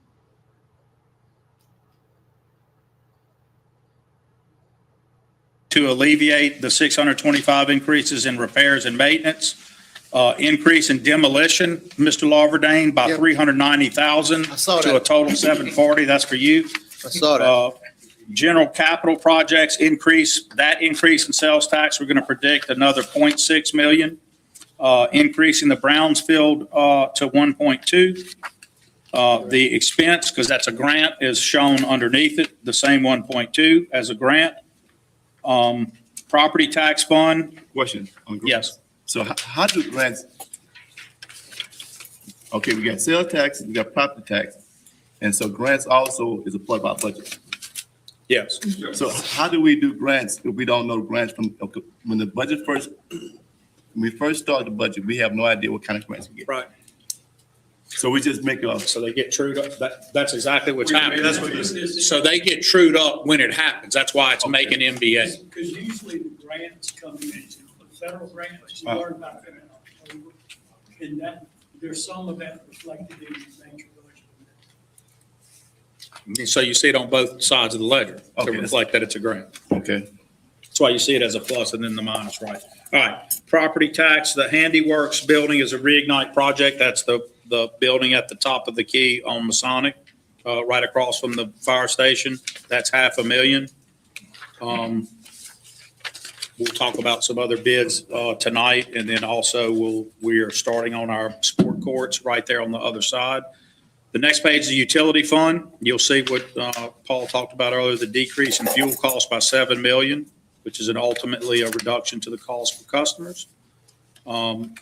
Increase of prior fund balance from utilities by 1.8, again, reflecting that additional cost, but also not giving it that high amount to the operating side. Again, reflecting growth in costs in the utility without matching revenue, growth in expenses, non-matching revenue.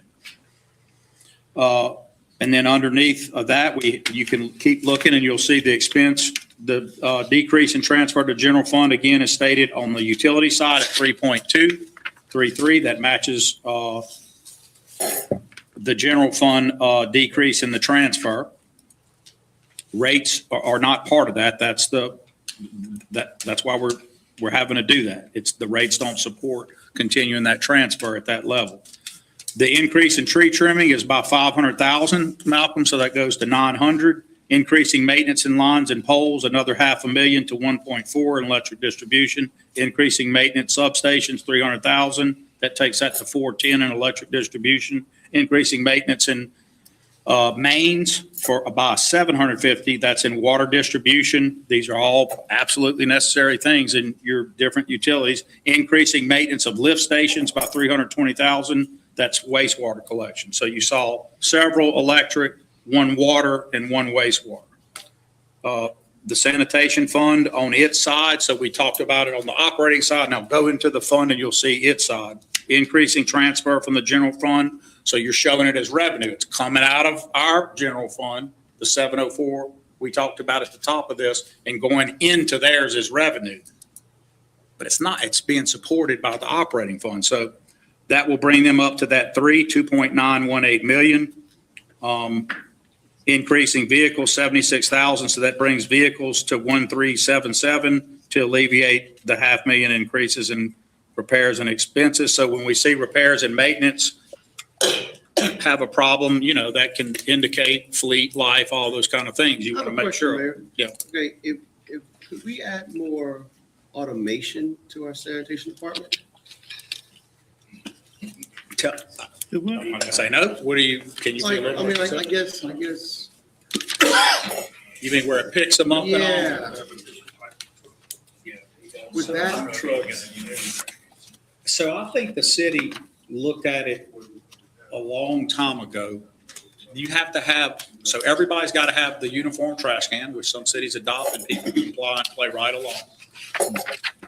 I'm just wondering, could that save us some money, some manpower, if we introduce some automation to our sanitation department? I mean, you would have to get all the vehicles new, and then massive campaign to get the citizens to comply with the cans, that you have to have a special one. Yeah. Only one, can't be overfilled, it can only be one.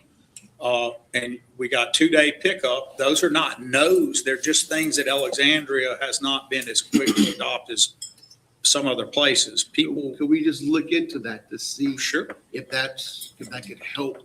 I just hate those jobs.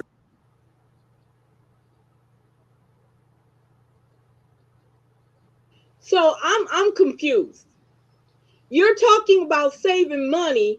He mentions automation, and now he's hollering about he hate losing those jobs. Let's that's right, Nat. Control. You're right. Yes, that's right. He wants to have control. You're completely right. So, so that's kind of weird. Now, you either want to trim some things in some places. Sounded like no to me. He doesn't want to lose the job because they are votes. You know what? That's a good idea to think about. You're right. You are so on it. Because sometimes you're already having issues with putting people in those jobs anyway. So eliminate them. Like, I get it. I get it that I know it's like Alexandria's situation is stuck between a rock and a hard place, right? Right? But if this is going, you're hollering about how much money you don't have, what you're doing here, how you cutting here, how you putting this here. If the automated system will work better for us when it comes on the long run, then, I mean, hold up. Other cities are doing it and they're not suffering from it. So what is the deal? What is it really behind it? What is, because you know how, you see how he sat back when he said that, right? Yeah. He sat back like, oh, wait a minute.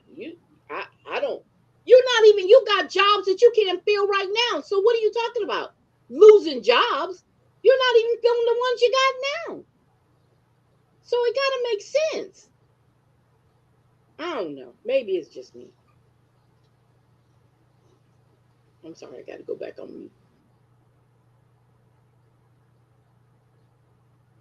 Meaningful, you know. Well, I mean, But Mr. Lawrence, I'm sorry, Lafayette has that, they're not satisfied with it, but we can look into it. I didn't realize that. And as the mayor alluded, your citizens would have to go to one can, couldn't be overloaded, and there have been some things I have seen that turned out crazy behind that one can. So it takes more than just saying, going to automation. Citizens have to truly come on board. And then you have to have, at the day of your pickup, you can't have a car parked on the street close to that area. And if your car is parked on their street, your can is not picked up. So they're calling the mayor, they're calling the council. Trash was picked up. So, I mean, good question. I'm just thinking. I've adopted Mr. Green's answer over mine. That was a good, those are all. You know, I'm it takes just thinking of community ways. support. It doesn't mean our community won't do it, but history shows the community's been challenged with that kind of change, wanting to do it everywhere, not one area, the whole city, from recycling to just challenged about, this is the day you have to do this and you can't do it another day. Tell people they can only cut grass and cut big branches and put them out on one day or they miss the 3-week cycle. It's tough. It doesn't mean you can't.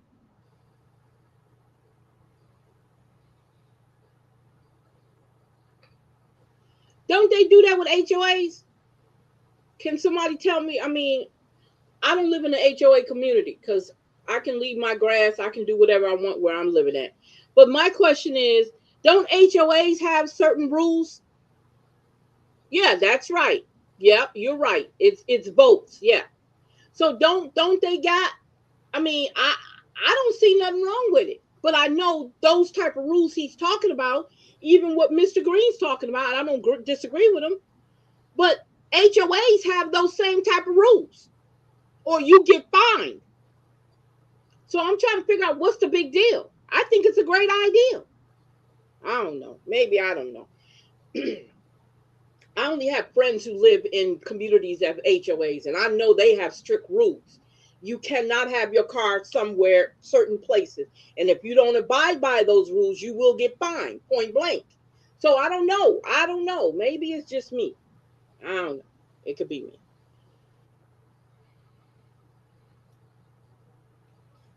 But Mr. Green is outlining real concerns. Lafayette did it, and the Cajuns weren't so happy. And most of them are done by private companies that did that Yeah. stuff up.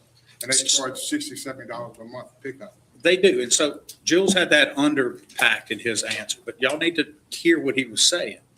When it's you who are elected officials, a private company can say, I'm only coming this day and I'm charging you X, you better do it. And your compliance is going to be way up because you pay your money and you're not going to want your trash not picked up.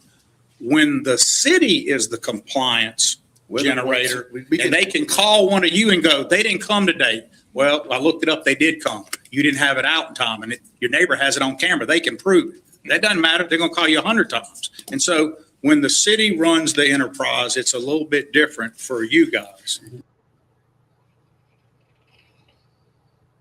Company. You let a private company come in and do it, and people will have to abide by that private company's. See, stop. And this is something else. Okay. You think about your job, right? If rules change at your job, you have to abide by those rules or you take your behind to the house, point blank. Let's stop making this, stop with the semantics. That's what I'm looking at. I'm looking at it from the standpoint of the semantics of what he's saying. If you live in a community where there's an HOA and they make these same type of rules, you have to abide by them or you get fined. So if you work at a job and your job changes rules on you and you're well aware of those rules and you don't abide by them, they have a right to what? Stop paying you and send you to the house. Point blank. Come on, y'all. It's not that hard. I think it's a great idea. Automate the hell out of it. Just because Lafayette didn't do it, don't mean that it cannot be done in other cities. Cities do it all the time. So let's stop pretending like Alexandria is this aloof type city and it can't do anything different. You hollered about you have prices of the 80s with your utilities, right? Okay, nothing's changed since then or whatever. But yet and still, when somebody come up with an ideal, everybody in the whole world got all these excuses why it can't happen. Stop it. All you can do is try it to see if it works. If it don't work, so what? And if you get called that your trash didn't get picked up, then you already know the rules. You know the rules. That's why your trash didn't get picked up, because you didn't abide by the rules. So let's stop pretending with semantics. Let's stop it. And these weak excuses. Because I guaranteed you, out here, every Wednesday, my trash has to be out every Wednesday so that they can come by and pick it up. If they don't come by, if I don't pay, or if I don't put my trash out, and I put it out late, it ain't gonna get picked up till next Wednesday because it only comes once a week. So do I need to be mad at them about that? Hell no, it's my fault. So let's stop with this semantics. I'm sorry. I apologize, but I had to take that there. I pay $75 every 3 months for garbage pickup at one of my grandmother's. Okay. I bet he charges more in the city. Probably do. I only pay we pay $40 a month. We pay $40 a month. And majority of anything that we put out there, they'll pick it up. But I'm in a rural area. You're right, Miss Battles. The mindset needs to be changed. That's what he's saying, that the citizens are slow, that they don't know to put their trash. If you change the rules on how to pick up that trash, guaranteed you everybody's going to abide by it because they do not want that trash to be sitting in front of their houses. Yup, that's right. Codifying and babyfying them. You're right, Miss Battle. You're right. They're not that smart to put their trash out. They do it now. So stop doing this. Stop making it sound like these people are slow. They're not slow. Because if they live in neighborhoods where there's an HOA, I guaranteed you these type of rules apply. So don't try to make it sound like they're, just like I believe Fauché was saying, I do believe it's about votes. Yeah, I do believe that. An automated system will work in Alexandria. The only reason why it didn't work in Lafayette because the people refused to work with it. So let's stop making excuses. You're saying that the people of Louisiana are not educated enough to abide by rules when they go to work every day and they got to abide by the rules of their jobs. That's what you're telling me. I'm sorry. I don't get it. I'm sorry. I don't get it. When we come to the city council meetings, we only allowed to do what? Speak for 3 minutes, right? So those are rules, right? That everybody that comes in that city council meeting and have something to go to that podium and say, they only got 3 minutes. And they even got somebody to check your time. So you're telling me that cannot apply to you putting your trash in a proper place so it can be automatically picked up. Get out of here. Get out of here. I'm done. I'm sorry. I'm gonna get off that soapbox.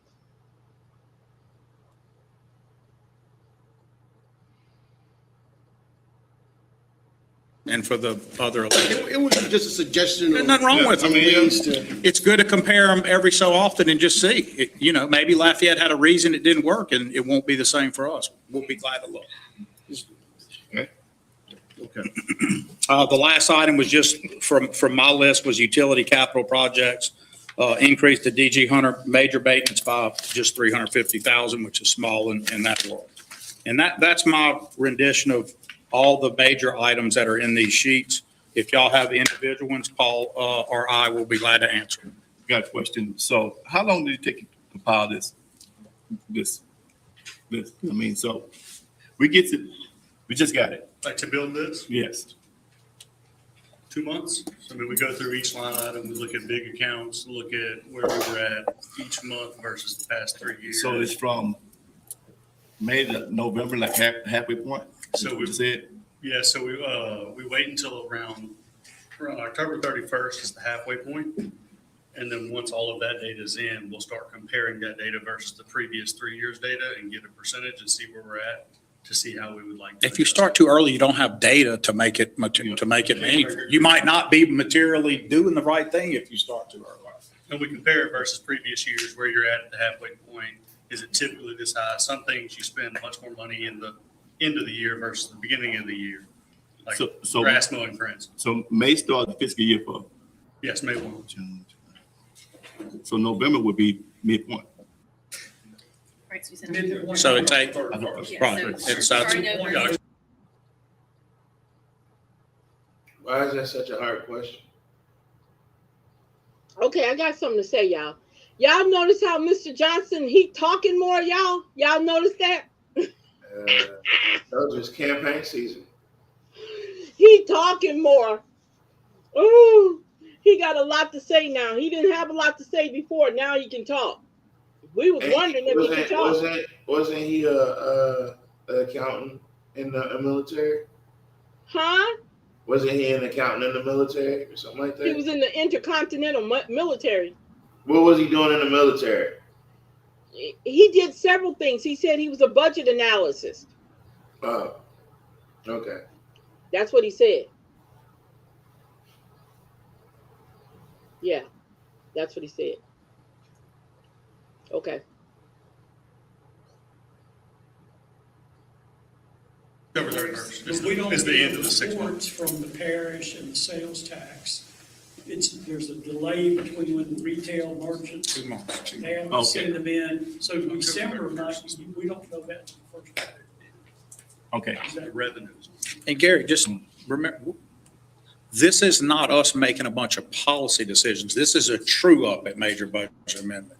I highlighted what I would consider on the borderline of policy versus just truing up. Like we made the decision to pull, not having utilities make a transfer. That's a policy decision. And just a true up decision. But generally speaking, this is about truing up, not about altering anything. It's about keeping it as it was based on the new data. So this question, Yeah, we don't send any requests to departments of what do you, like we do at big budget, what do you need? What do you want this year? We don't do that at this point. It's a true up time. so would this not be the time to ask for some money? No? At major budget amendment? Yeah. No. Okay. Oh. That's right. Oh, from you, baby. Did you say it's from a councilman? It could be yes. What do you want funded? Shit. Not yet. I don't know. It was so funny. That's low key and insulting that man. She said, yup. He even spoke to me. Yeah, of course he got something to say now. Oh yeah, it's like you said, it's election time. Now, this is not the time. So again, if you knew your job, you knew this wasn't the time to ask for something, right? If you knew as when it comes up to the budget, you would have Now known you that, up right? for re-election. You up for re-election, so you had a full 4 years in. Huh? He's up for re-election, so he had a full 4 years in. Yeah. So in those 4 years, you didn't know nothing about the budget. That's why he's laughing at him. He probably saying this sucker is dumb. This ain't the time to ask for money.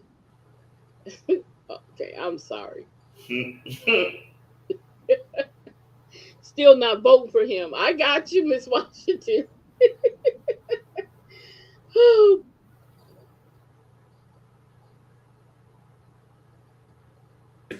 Okay. Anybody have questions? Well, I need a motion and a second to take this to council. I need a motion and a second to take this before council. Move. Second. Okay, I got a motion and a second to take this to full council. At this time, this committee is closed. Sorry about that, Mr. Johnson. Yeah, I know y'all. You could sit right here. So we got another. Okay, good afternoon. Economic Workforce and Planning Development Agenda, January 17. I'm the chairperson along with Malcolm Marvin and Mr. Chuck Fowler. 4:30 p.m. to hear an update from the administration on the status of Blight Court. Okay. We have hearing officers were the first thing that we put in place. Dan, you can come up in case you might want to have to answer something. So here's where we are, what we're working through right now on the proper strategies moving forward. We're making some comparisons, Mr. Lawverdane, on whether to target for this clusters, target gateways, look at age-related targets, look at size-related targets, or look at safety-related targets. What does that mean? Real simple. So that's 1, 2, 3, 4, 5. So what I'll usually tell you guys about any needs-based assessment is 2 things would happen. If someone said, I need this on my street, you would look at 2 things. How long have they been in the queue versus other people waiting on a project, and need-based, or both. So you could have a need-based thing, a line blows out. It could jump ahead of everything else in the queue because it's now needs-based, right?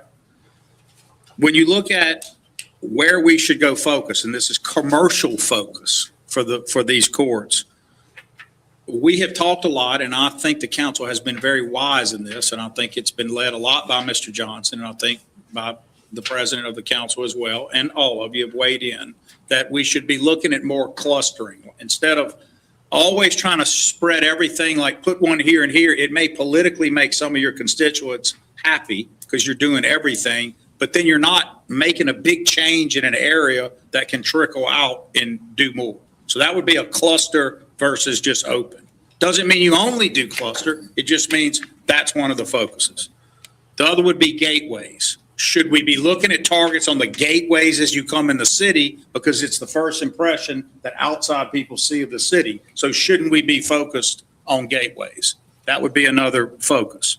Age-related targets is, again, looking at sort of the queue, but just how old is it? The more something degrades, breaks down over time, and you don't take care of it, the worse their problems are. So you have a commercial structure. It's been there longer. It's got more and more loss of tensile strength. It's going to be more and more of a danger. It's more and more of a fire hazard. It's more and more negative everything, the longer it sits there with an unabated problem. Size related is just what it sounds like. Some things are so big, their ability for them to cause some kind of catastrophic or injury to other property around it is greater. And then finally, safety related, which corresponds to at least the last 2, age and size. Safety related would be the guest house. So you said. It's all 3. On the guest house. So you're telling me this light court is initially going to be focusing on commercial properties? Yes, sir. Okay.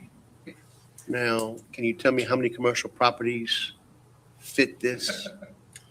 Well, we're looking at a batch of about 10 to 12 to get started with. Okay. The ownership research and mortgagee research, all the interested parties right now. Hopefully, we're looking at a matter of weeks, not months, to get it started. Okay. In Alexandria, there are more, say, blighted residential properties than commercial. However, this council's typically attacked those blighted residential properties through the condemnation process. Mhm. Commercials have largely, for multiple reasons, been difficult, not impossible, but difficult to address through condemnation, demolition. Often you have asbestos and and other environmental issues. No, It's man. more expensive, frankly. So typically the council shied away from that, which has left this gap. So we think that starting with commercials is the But- right way to go. But ultimately, the Blight Court can do commercial and residential. Yeah, absolutely, yeah. Okay. All right, now, when are we going to get started? So, Mr. Lawberdane, your brother will be part of it. We have gotten the green light from at least one House rep member. We're going to be talking to, putting you on the spot, but he's the rep. We're going to be talking to Ed too. That's no problem. We're going to copy this Monroe bill, pass that to you. And rather than me read it, I'm going to give it to you to read, but we've got a little summary here for you of the bill that we're going to introduce this session. And I haven't read the title yet. I generally know what it is. Daniel would be able to recite it, but you're capable and can look and make some determinations. You may want to discuss some of those items, but we want to get a bill now that will give us some of the increases in jurisdiction and also ultimately some of those administrative, some of the authorities to change what we're locked into.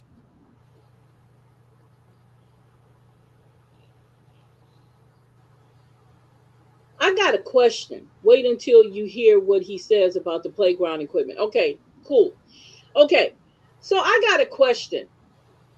If Danny is in the position to do what they pay him to do, or he got this job, why is it Jock always talking? Y'all ever notice that? Because you knew this was going to come up because Malcolm said he wanted to get a rundown on what's going on with the Blight Court. He started talking commercial. The Blight Court wasn't about, if I'm not mistaken, it was more talking about residential. They're talking about commercial. I could be wrong. I might have missed something somewhere. Maybe I just missed something. Miss Linda Bell, do you remember this conversation a long time ago when they first started talking about the Blight Court? I thought it was to take care of the houses. Now we talking commercial. I don't know. Maybe it's just me. Okay. Go. But it'll be some steps. So what's the purpose of this bill? So currently under state law, a municipality the size of Alexandria is limited in what its administrative bureau would be able to handle. So your property maintenance issues are limited to really blighted properties and nuisance. Fire code is okay, environmental is okay, but we're not allowed to do zoning currently. So So what does that mean, zoning? So if you have, if you're using the wrong use in your property, it was land use zoning, so everything. So in essence, if a person wants to use their house for a business and. That would be an example, of course, yeah, very Okay. easy example, right? So currently, we have to send them these letters, bring them to city court. A lot of places, Monroe included, based on the size, they have asked the legislature to be allowed to address things such as zoning and expand what the hearing bureau is allowed to hear. Now, has this bill been pre-filed?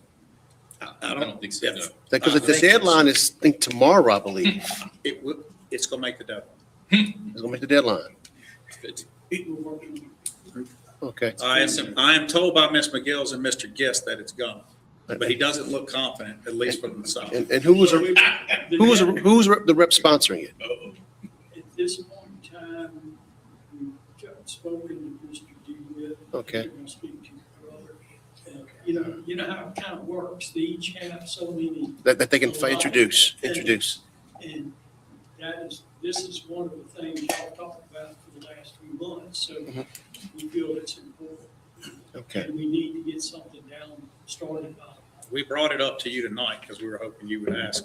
I think I can ask them, yeah. I can ask them. That's perfectly how it should work. Yeah. I mean, it's not wrong I with that at all. I agree with you on that. And to be a policy of the city, y'all have to know about it. So Yeah. we're trying to move in that direction. Okay.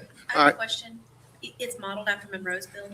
Well, And is- Monroe, More than Slidell, there's a number of cities of a certain population that have asked to have the same powers that Baton Rouge has. And you're gonna hear about Baton Rouge does this, or Shreveport does this. we can't do what they do. That we can't do because of the legislature, some of those things. And we want to be on the same footing as some of our, like Monroe. Monroe went a couple of years ago, so did Slidell. It's the same language All right. that we're asking, that the city be given those same powers. So, all right, I'll make sure the rep gets this. Now, when is the blight court gonna go online? We're hoping in weeks, maybe a couple months. I mean, we're working through the ownership issues. As you know, to meet due process concerns, we have to be sure to notify all the interested parties. Okay, all right. And we didn't want to sort of trickle it out. We kind of want to have a nice batch to get started. Mayor, you said pre-filing date is tomorrow, by the I 14th? think it is. I Well, think what it I is. have is the pre-filing date is Okay. It's a Friday. legislative. Okay. Legislative, they go into session on March the 9th. And I they thought have- it was Friday too, Mr. Green. I think we were probably given an artificial, like, if you don't get it to me by tomorrow, I might have trouble by Friday. We've got some advertising requirements. I wish Kay were down here. She would know all this by heart. You may. Well, I Okay. was saying, what I was saying was what I have received, that the legislature goes into effect March the 9th. Pre-filing bill dates is deadline February 27th. They may be incorrect, but I got this from the state. So that's why I was saying when you guys said tomorrow, that's cutting it close. But I think Mr. Representative Larvin has pre-filed some bills. I'm not sure if this was inclusive of that, but in keeping up with the legislatures and the other entities across the state, I just wanted to make sure we were all on one accord. You're saying tomorrow, January the 14th, and this is February the 27th. So either or, as long as we get it done. We'll see. I got that date from my brother. No, it's tomorrow. Got my brother. What brother, yeah. you're not looking at is in the Constitution, if something is just a local special law, it applies to Alexandria, it applies to Rapides Parish. There's your 250, that right there is your $250 an hour right here. Nepo baby, right there. His dad wrote he wrote the homeroom charter. And he got the job after that. He'd been sitting there for 40 years. I don't know. He's being, yeah.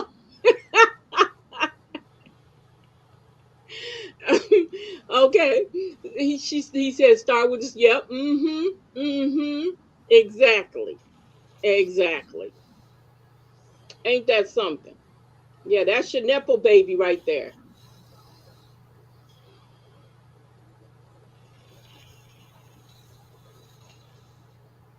That's called local and special law. Now, you have to get that done, and it's not just the introduction, it has to be advertised so many days ahead of the deadline. And the staff in Baton Rouge at the House and the staff at the Senate, they have their own internal deadlines. At Homewood, and one of the attendees was impressed at the level of demolition that's taking place in District 1. So I want to thank you for that, and let's keep it up, because we still got some more work to do. Thank you, Daniel. Thank you. Thank you, Mr. Daniels. Thank you. Just one last question on it. Would y'all find it offensive or mind at all if I sent a simple letter for you guys? I'll make sure it's not a straw vote of anything, but just to rate. I didn't think about the church and schools. I think that's a huge one. So clusters, gateways, age-related size, safety, churches. Could we kind of talk about what your priorities would be? That will help us. And then we can group them, right? We can assign points and say, look, if you're age-related, safety, and this, you go up here. But we really need to think about that, and you should weigh in, especially district members, on what your priorities are, especially, Gary, if we're talking about clustering, then you need to be saying what you think is the most important cluster, because you're going to be on the ground knowing it. If clustering is really still one of our targets. Yeah, Councilman Marvin, I'll send the letter. Y'all can decide how we answer it. the idea about Well, by being Bolton- mindful about by churches and Bolton, schools. there's some we got light around Bolton. Yeah. There's some of the senior quarters around some of the schools and churches. I just think if you go into a church house, you should not be seeing a dilapidated house in front of near your church. or school. So, you know, I will add that. Well, and kids walk to school. and all that. Go to school So, in the neighborhood, so. Thank you for the feedback. all right. Okay, that's it. Close this meeting. Thank you kindly. Showtime, huh?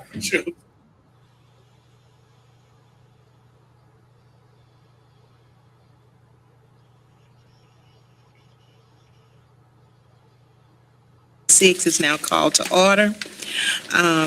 Alexandria City Council meetings and council committee meetings are broadcast live and may be viewed live by the public on Optum Channel 4.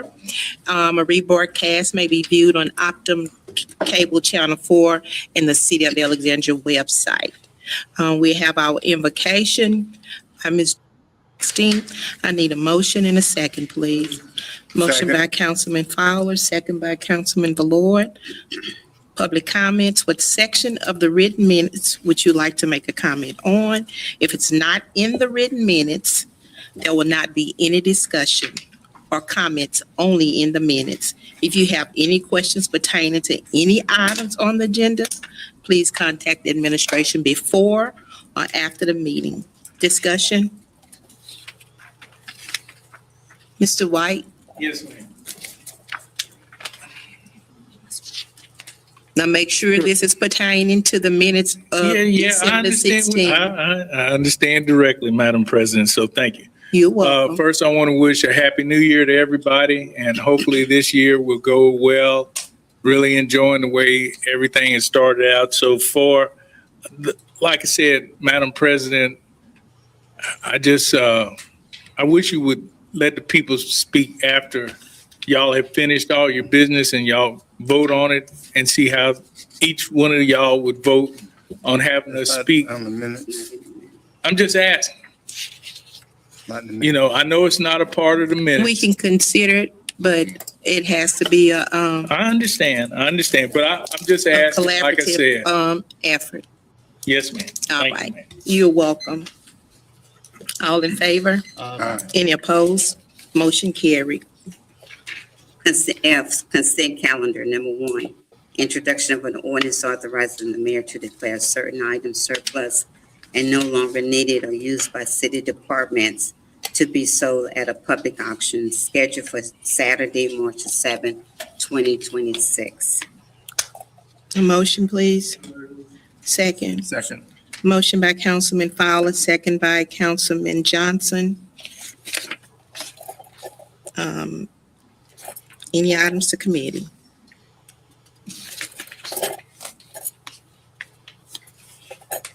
Did you do, oh, okay, yeah, resolution. Resolution to co-sponsor a free youth symposium in March 2026 at Franco Hunter Park in conjunction with Mu Eta Sigma chapter of Sigma Gamma Rho. A motion, please. Move. Second. Second. Second by Councilman Lawberdane. Motion by Councilman Lawberdane, second by Councilman Johnson. Public comment. Mr. White, Yes, ma'am. Thank you. you're welcome. This is a good way to start the new year off by having this youth symposium. And I hope people will, on the 15th, they're having a big thing at LaBorde Earls. He be lifted up. So we need stuff like that. There are people coming from all over these states coming right here for that. So I agree that we need more stuff for the youth. That'll keep them out of trouble and everything. So this is a good idea. And on the 15th, on Thursday at 7 p.m., free tickets, Lord led and fed. So Thank I you. hope a lot of people will attend from all over the state and parish. Thank you, Mr. White. All in favor? Any opposed? Motion carried. Number three, resolution to co-sponsor a CPR workshop in 2026 at Bolton Avenue Community Center or Broadway Community Center in conjunction with Delta Sigma Theta Sorority Incorporated, Alexandria, Louisiana, Lumina Chapter. A motion, please. Move. Second. Motion.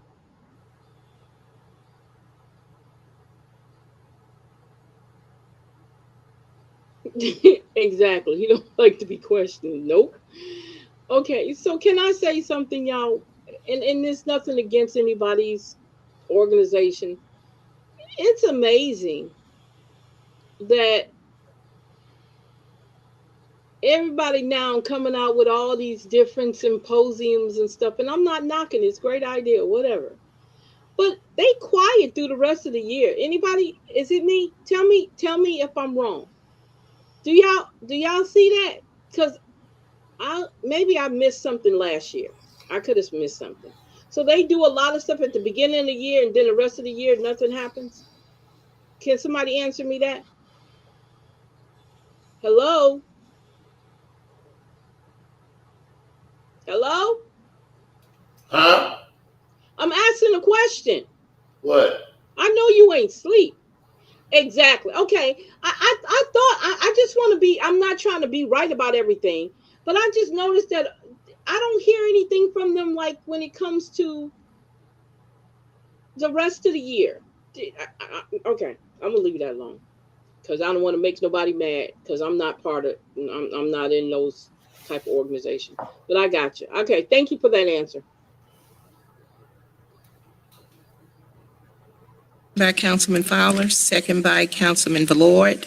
Public comments. Mr. White, Yes, ma'am. Thank you, ma'am. you're welcome. I want to tell everybody quickly, my mama, Mrs. Jonetta Robinson White, was the founding member of the Deltas here.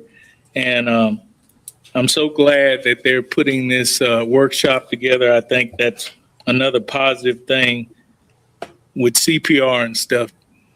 Life-saving measures are really good. So I hope the Divine Nine, I hope some more of them will come. Yeah, some more. The Omegas and all the rest of the Divine Nine come and do different things for the public throughout the year. So Thank you. I agree with you on that. Mr. White, happy Founder's Day to your mother. oh, yeah, that's right. Thank you, Mr. Goins. Today is Founder's Day. This is when the Deltas were started. What is it? Almost 100 years? 13 years. 113 years. There you go. Thank you so much. Appreciate it. All in favor? Aye. Any opposed? Motion carried. H, ordinances for final adoption subject to public hearing. Number 4, to consider final adoption of an ordinance authorizing the mayor to accept the low bid submitted for playground improvements project. Motion, please. Move. Second. Second. Motion by Councilman Valord, second by Councilwoman Felter. Public comments. Mr. White, Yes, ma'am. Thank you, ma'am. you're welcome. Again, by improving our playgrounds and everything, it gives the youth somewhere to go instead of a idle mind being the devil's workshop. So that, I salute that on redoing the playgrounds. Thank you. Thank you. I also have a comment on this ordinance. I would like to take full part in this. Whenever you meet with the bidders or whenever you decide on whatever playground equipment that you will be putting in the parks, I would like to play a major role in this as well. We had asked for this to be on comment. We almost were going to delay it, but I don't think y'all want to do that. I didn't. It came in high. Yeah, I noticed that. So I didn't give a recommendation, up or down, but I'm going to go ahead and, I said preliminarily, yes. I'm going to say, I recommend you take it. We spent, Mr. Goins, about a week and a half to 2 weeks really combing through it. It's high, but not crazy. It's 2.7 the winner, 2.7 million. And with all these two additional alternatives, it came to 2,782. So may I approach all of you? Yes. So y'all have the sheet, and forgive some of my writing, but you can see I was taking notes. But Mr. Lauderdale is the legal chair. If you look, when I look at the numbers and just divide the difference between It's in your book. the gaps between them, what you don't see is huge gaps. So one of the red flags we would get is if someone were to come in at 2.2 and the next one is 3.8 or whatever, but the 2.2 is over, then you're thinking, I don't know what's going on here. They're all really close. So think about what we do when we issue a bid. We look at it, we give our best guess of what it would cost, that looks like the market is answering that. Maybe our best guess is lower than what the market says. Obviously, it can go the other way. That's not, it also can be the market is inflating and they're not unitizing everything as well, et cetera. We called our architect and engineer who made the recommendations. We really took this to the ground. If you were even to delay it, you'd still make the 45-day rule. I don't think if you look at how close they all were, and remember, we bid it all to do all so that we can then break out those parts. You're either going to lose one or it could even be more next time. So I'm going to recommend it, but I thought y'all maybe would have a lot more questions about it being over. I'm going to go on record and say the due diligence of looking at this being over, we've done. And we've done heavy. And so I'm going to recommend that you go ahead and accept the low bid, and we're then going to comb through again. But I have asked the architect and engineering firm to give me a unit. Why is this over and in what areas? And I want to see why. Well, I don't know about the others. I'm tired of seeing the barricades around the park equipment. Well, actually, it's been, Rex, when I actually going on 5 years that we don't have anything in the parks for the children.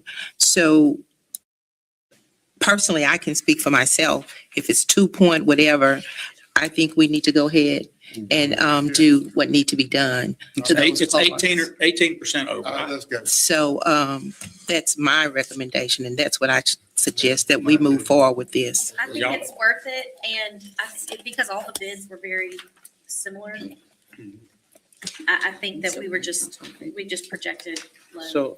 So we continuously speak of quality of life. And as Ms. Perry interjected, Franco Hunter Park has been 5 years minus. So the children the parents need to see the children being engaged, and we need to move forward. We have multiple bids, thank God, and we can move forward with this, is my opinion. Thank you. Anyone else? I mean, how long will it take? Like we approve this, how long will it take for us to equipment, for equipment to be installed? Can't give you a date today, but I'll give you one in writing of what we think. Okay, yeah. I don't see my Look, part. it's not, they're not. I'm just hoping for at least springtime. We can Yeah, have no, something. yeah, it's not a,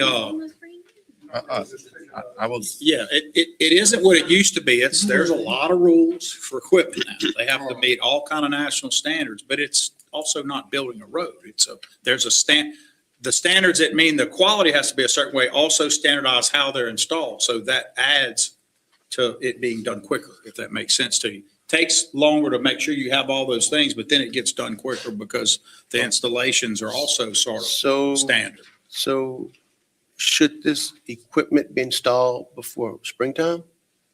No, I don't think so. You have to- Well, will school be, when school lets out? So it won't all happen at once. Let me give you, that's what Ms. Perry was asking about. Let's look at a plan. What you're doing tonight is you're not rejecting it for being 18% over, which is good, because that means we keep them all. So that's everything that we've done. No part has to come off. Nothing is, you didn't lessen anything. You didn't take an alternative that takes it down.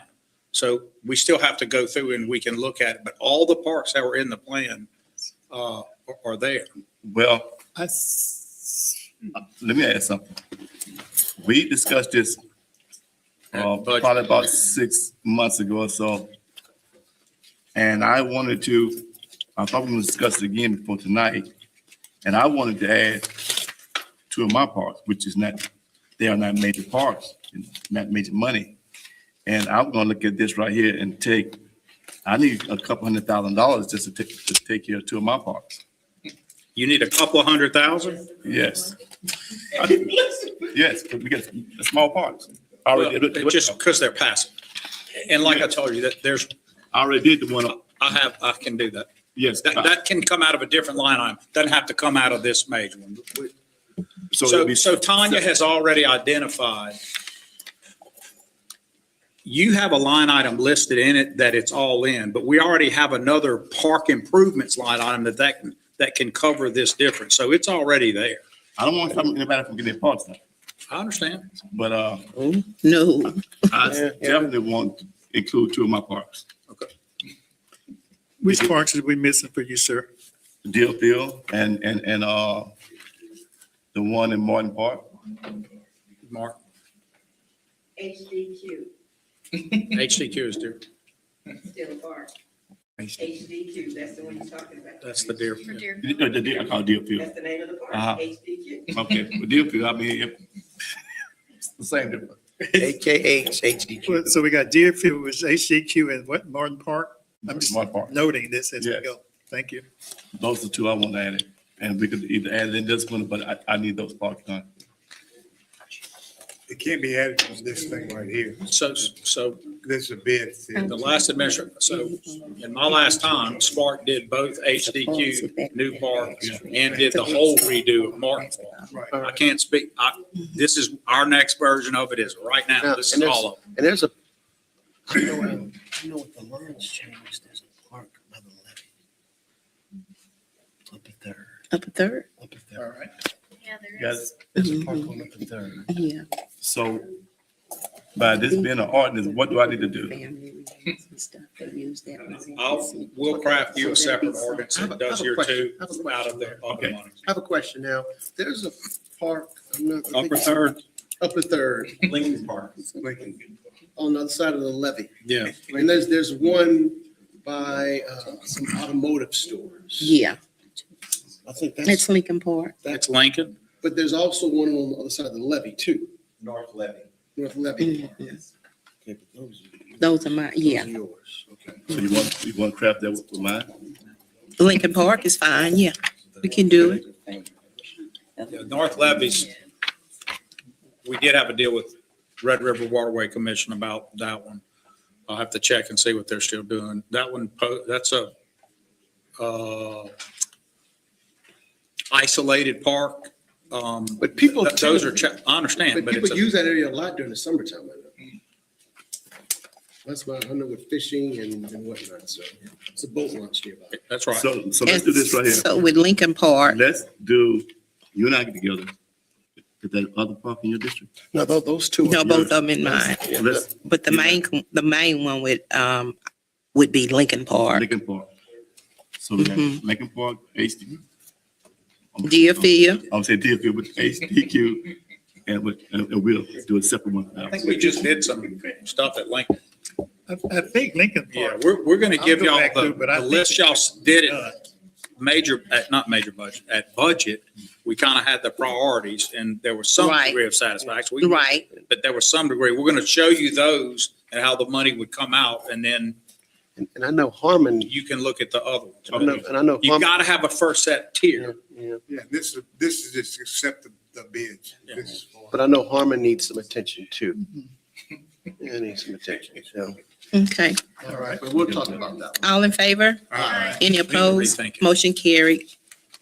Number 5, That's to what consider discussion final for. adoption of an ordinance authorizing the mayor to execute a contract for qualified electric line worker services. Motion, please. Move. Second. Second. Moved by Councilman Ballard, second by Councilwoman Felter. Public comments, discussion. All in- Yes. I'm sorry. I think it was meeting before last, that Councilman Fowler kind of asked about the electrical workers. I know this is electrical lines. Are we compiled that report yet? So this is exactly what we talked about in the MBA. We're short on linemen, the very position that is most critical that we need. And this is allowing us to contract out more of those services because we're not able to attract them to come in because of that pay issue. Tell So me something, could the trade school offer a program that trains them and we could use them? yeah, they currently do. Okay, is there any way we can use that or? Yeah, it's just pay. I guess, I mean, if people are using us as a training ground, well, let's use trade school to feed us. But the ones that go to trade school for the first crop are going to leave every time for Clico or any other ones where they're paid. Well, We get who is not hired in that, they stay a year, get trained up, and then But is there any way we could offer, how long is the training? Do you know? For linemen, do you know? 2 years. 2 years? Okay. Is there any way we can put them to use for us during that 2-year period? But I'm just looking at creative ways to fill some of these needs because we're gonna have to do some things But differently. let me ask you a question on that.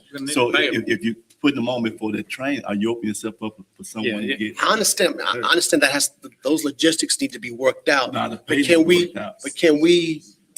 do something different to use those gentlemen or young ladies or? Or something like when you have, Like an intern? I tell you what the problem is. Okay.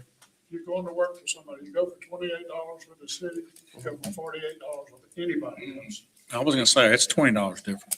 so, but what you're saying also, Malcolm, it's like, say a college student graduate, I don't know if they still do it or not.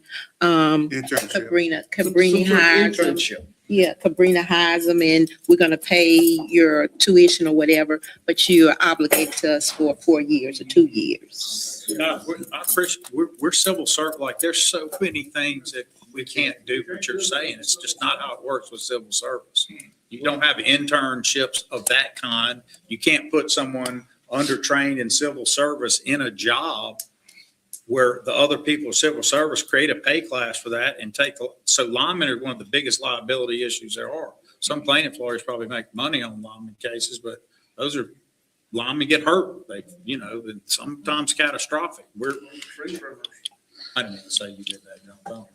All right. I'm just, It's not a result because we're money gonna have to- talks.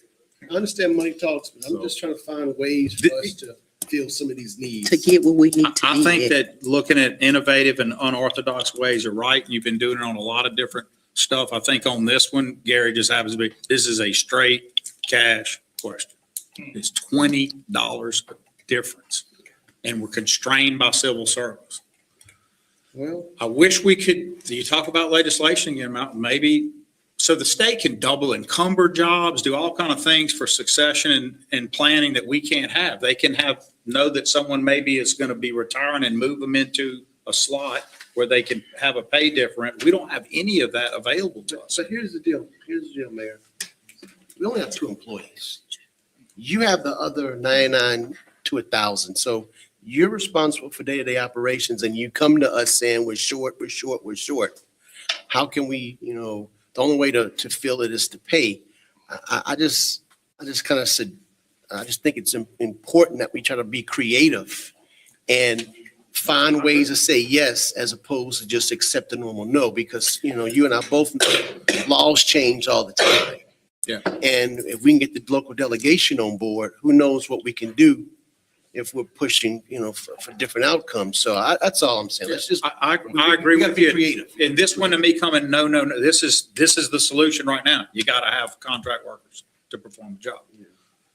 Well, let's kind of look at some of the alternatives, let's see if we can do anything other than, I don't know. All in favor? Any opposed? Motion carried. Number 6, to consider final adoption of an ordinance authorizing the 2025-2026 major budget amendment. Motion, please. Second. Motion by Councilman Fowler, second by Councilman Johnson. Public comments. Mr. White. All right. All in favor? Any opposed? Motion carried. Number 7, to consider final adoption of an ordinance authorizing the mayor to enter into a service agreement with Hanson Banner LLC for upgrade of the current utility customer service software. Motion, please. Move. Second. Motion by Councilman Valord, second by Councilman Fowler. Public comments. Mr. White, Yes, ma'am. Thank you. you're welcome. On this, I just wanted to know, since they're talking about a software upgrade, is this because of the hack attack or anything, or is this to prevent a hack attack on the utility department? This is just to bring, you have to constantly upgrade your software. So we're doing you're just It's just a- upgrading it? Okay. y'all aware of AI? I know Malcolm was talking about, trying to lower things and stuff like that. So I was just curious, that's all. It's just a regular upgrade. Okay. All right, you're welcome. Now, Ms. Oh, Perry, yes, before sir. we go, this upgrade is implemented or going to be implemented? Is this what occurred during the Thanksgiving break? There's, that was part of it, and it went off well. We're really pleased. So this one, it's bigger than just a normal upgrade. It's has function that we don't go a lot into hack stuff. You don't want to attract people who like to challenge cities, because there are people who do, but we've been with Banner a long time. This is a major upgrade, and this is phase 2, but this is on a leg of redoing IS all across the city for lots of reasons, inclusive of some of the ones tonight. But this is really more about customer service. This is specific to customer service, the ability to allow people a lot of different choices, how they do things, how they interact with the city, how that software talks, communicates, lets people know when people have problems, gets the problem solved better, et cetera. When this is all done, you guys will have been part of a major upgrade to our customer service. So this is very important. All in favor? Any opposed? Motion carried. Number 8, to consider final adoption of an ordinance authorizing the mayor to accept the proposal received from Meyer, Carr, and Hickson for water well reclamation project professional services. Motion, please. Move. Second. Second. Moved by Councilman Valord, motion by Councilman Valord, second by Councilwoman Felter. Public comments, Mr. White, Yes, ma'am. Thank you, Madam President. you're welcome. On this water well project, and like I said, I wish y'all would take it up on this carbon capture, because if it hits our groundwater, we won't have nothing but acid to drink. We'll be like Flint, Michigan. So I wish y'all would take up carbon capture. All these other little entities and surrounding areas and the parish has taken up carbon capture, and I'm totally against it. All right. Because trees and stuff take the carbon and turn it Miss- noxious. We have the best water in the state of Louisiana. I know, but if that hits our groundwater supply, we won't have the best water. I don't That's think there the any point. potential carbon. No. Oh, yes, there is. In Alexandria. It doesn't No. matter. Once they hit the aquifers, it's gonna But pollute this the is not whole what this aquifer. item, He's an Mr. expert on it. Mr. Valord, this is not what this item is about. I know, honey, Okay. I know. I got All it. right, thank Okay. you. Thank you. All right, all in favor? Aye. Any opposed? Motion carried. Number 9, to consider final adoption of an ordinance to declare surplus and authorize the sale of a certain city-owned 5.204-acre tract of land together with improvements located adjacent to Industrial Port Road and other matters related thereto. Motion, please. Move. Second. Motion by Councilman Valord, second by Councilman Fowler. Public comments, discussion, all in favor? Any opposed? Motion carried. Number 10, to consider final adoption of an ordinance rezoning property located at 1734 Albert Street, Alexandria, Louisiana, from SF2 Single Family District to B1 Neighborhood Business District. Motion, please. Move. Second. Second. Motion by Councilman Valord, second by Councilwoman Fowler. Public comments. Mr. White, Yes, ma'am. Thank you, ma'am. you're welcome. Now, is this that nursing home that y'all talked about last year, or is this something? It's not. Oh, it's something different? On Albert Street. There's no- Okay, I was just, I mean, I don't know what it is. No, sir, it's not No, the nursing home. There's no nursing homes on Albert Street. No, but I'm saying, is it a building? It's gonna be a neighborhood Old Christian business. Science Reading Room building, right by the police station. You know the building? Right across from the, You talking about Sears, where old Sears building was at? well, Yeah, look, all this is they're taking a building that had an historic use that could be a little more than where it's residential only, and we're allowing some folks to come in and have a very thoughtful use in it. In business, it's going to be consistent with the integrity of the neighborhood. The neighborhood wants it, and they live next door, and so they'll be able to do business and live there. And it's, if you look at that area from across from St. James. There's the former Okay. Sears building, all that. It's Right. 3 down. Mhm. 3 down. It's the old Christian Science reading room building, fondly called now maybe the sanctuary. The church. And Oh, okay. it has a little sign there. They'll put a little funny sayings and cute stuff on it. It's a Okay. good, there's no. You're right, Miss Linda. There's a whole different attitude. He's actually looking at Mr. White, which surprised the hell out of me because he don't like to look at Mr. White at all.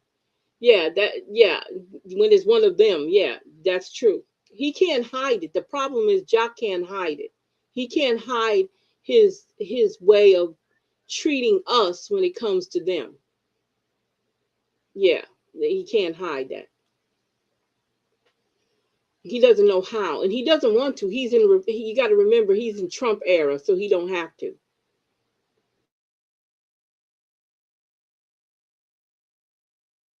Nothing negative about it. Are, I haven't heard Don't any. make it look, are they the don't make ones, people are look y'all the dirty. ones with? Yeah. Can they speak?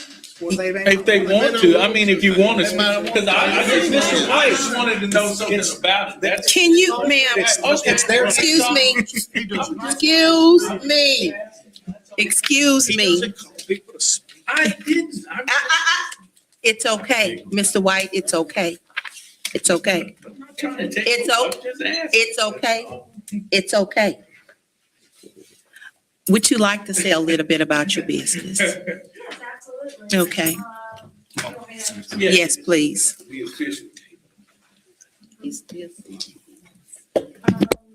My name is Brianna Bolin, and I have owned a salon downtown inside the Holiday Inn for the last 8 years. I've been a stylist working in Alexandria for 13.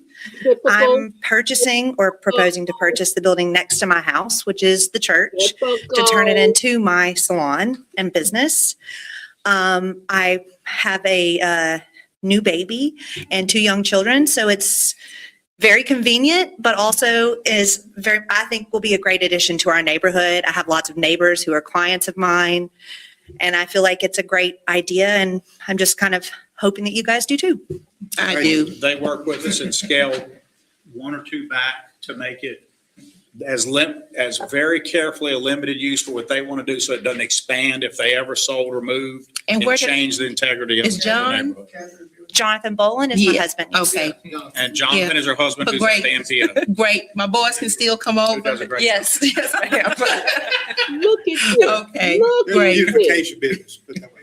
Of the building and everybody else, yes. Well, sir. we're glad. I'm definitely glad you guys are getting it. I'm excited too. It's a beautiful building, I agree. and I know you know it. So, I'm happy for you, and I'm glad that you got up to tell us a little bit about it. And once again, I'm gonna drop the boys off. All right, thank you. Okay. All right. All in favor? Aye. Any opposed? Motion carried.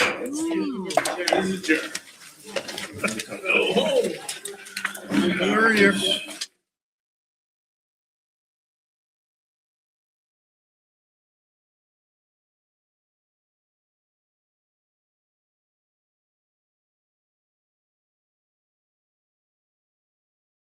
I know that did. Did you see that? Okay. All right.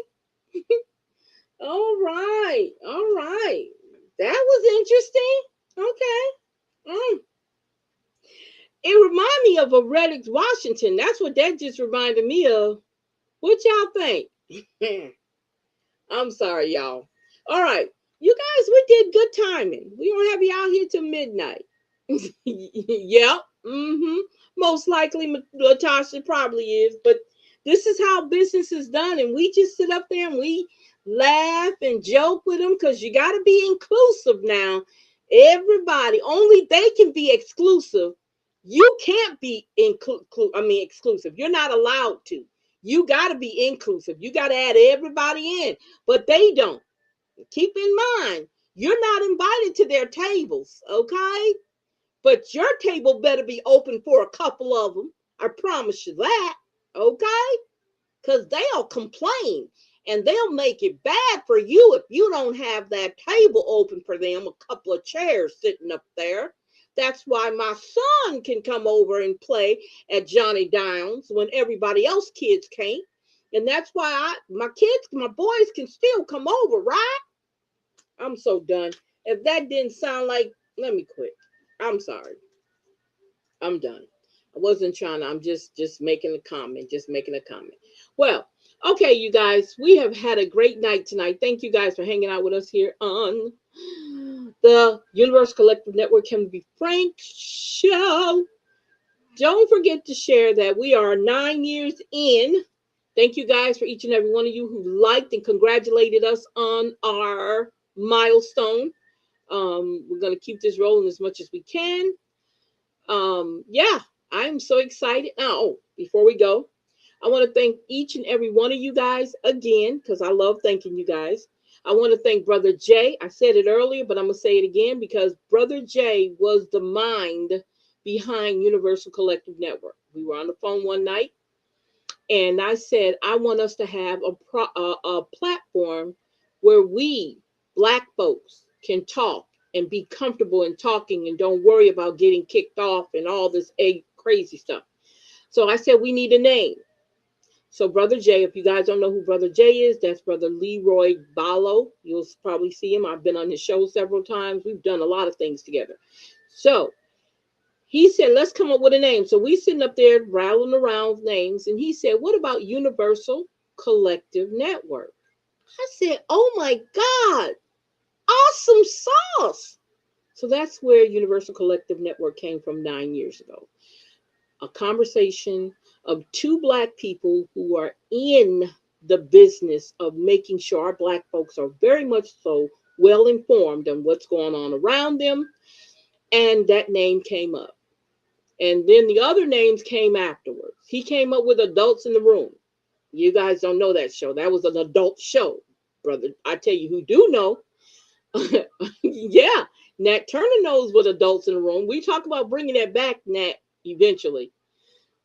So these different names and the concept behind them, that's minds coming together, working with people who wanted to see that take place. And as you guys know, he is on the radio station in Lafayette, which we are very much so involved in. And we also are with AOC, Acadiana Open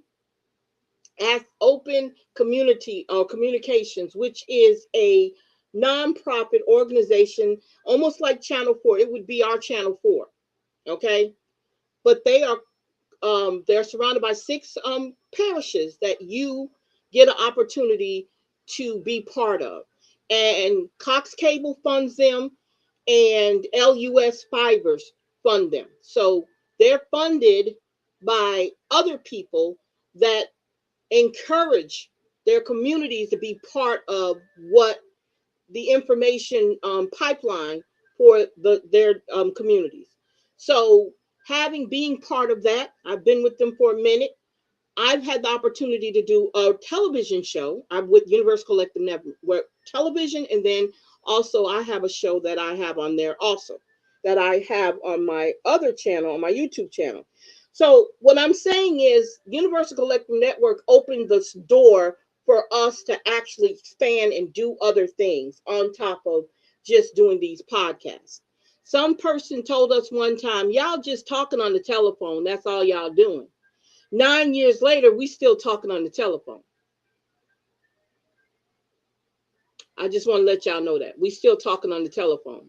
And we're still being very effective in talking on the telephone, since our show is nothing but a telephone conversation. Okay? And we're still doing it 9 years later. And to all the people, all the businesses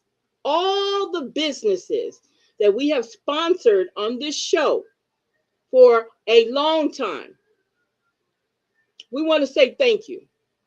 Since we didn't get a thank you from you guys, we're going to say thank you for giving us that opportunity to shout out your businesses on our show. And our list kept getting longer and longer and longer. I had a 3-page list of businesses, all Black-owned businesses that we shouted out on this show daily. daily. Okay? So I am not saying this to brag. I am just going down memory lane because we deserve it. Universal Collective Network deserve it.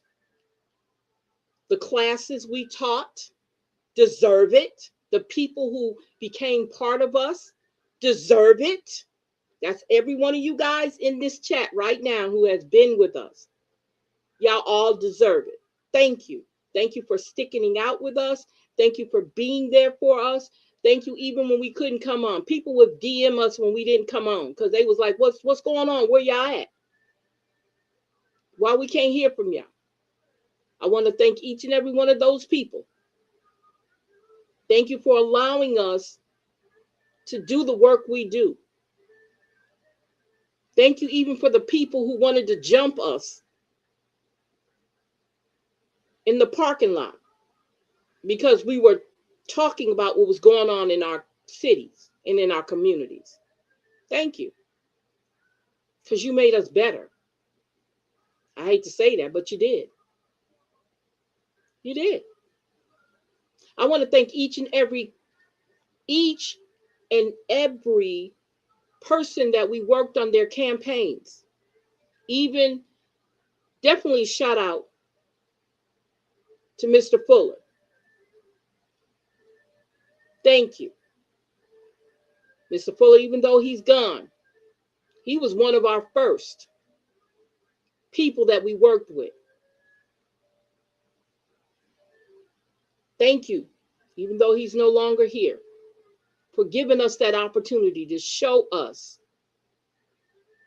Yeah, giving out our addresses. Yes, that's right. And not having to pull up on some people. Oh, yeah, we've been through some stuff on Universal Collective Network, on the Can We Be Frank show, because of us doing what we're doing. So I'm just saying thank you. Thank you for everything that you've done, because we're still rolling and rocking, and we've been doing it for a minute. Thank you. Thank you so much for this great opportunity. So when we do close the doors, we're not going to close the doors on Universal Collective Network. We'll be probably closing the doors at Kevin B. Frank show, but not Universal Collective Network. I can't close that door. But I want to thank everybody. And I keep saying it because this is what's on my spirit right now. Just thanking y'all for being here and showing up every time we open up. Y'all might be late, but every time we open up this show, y'all there. Every time. And I hope this ride has been great for y'all because it's been great for us. And we're going to continue doing this until we can no longer do it again.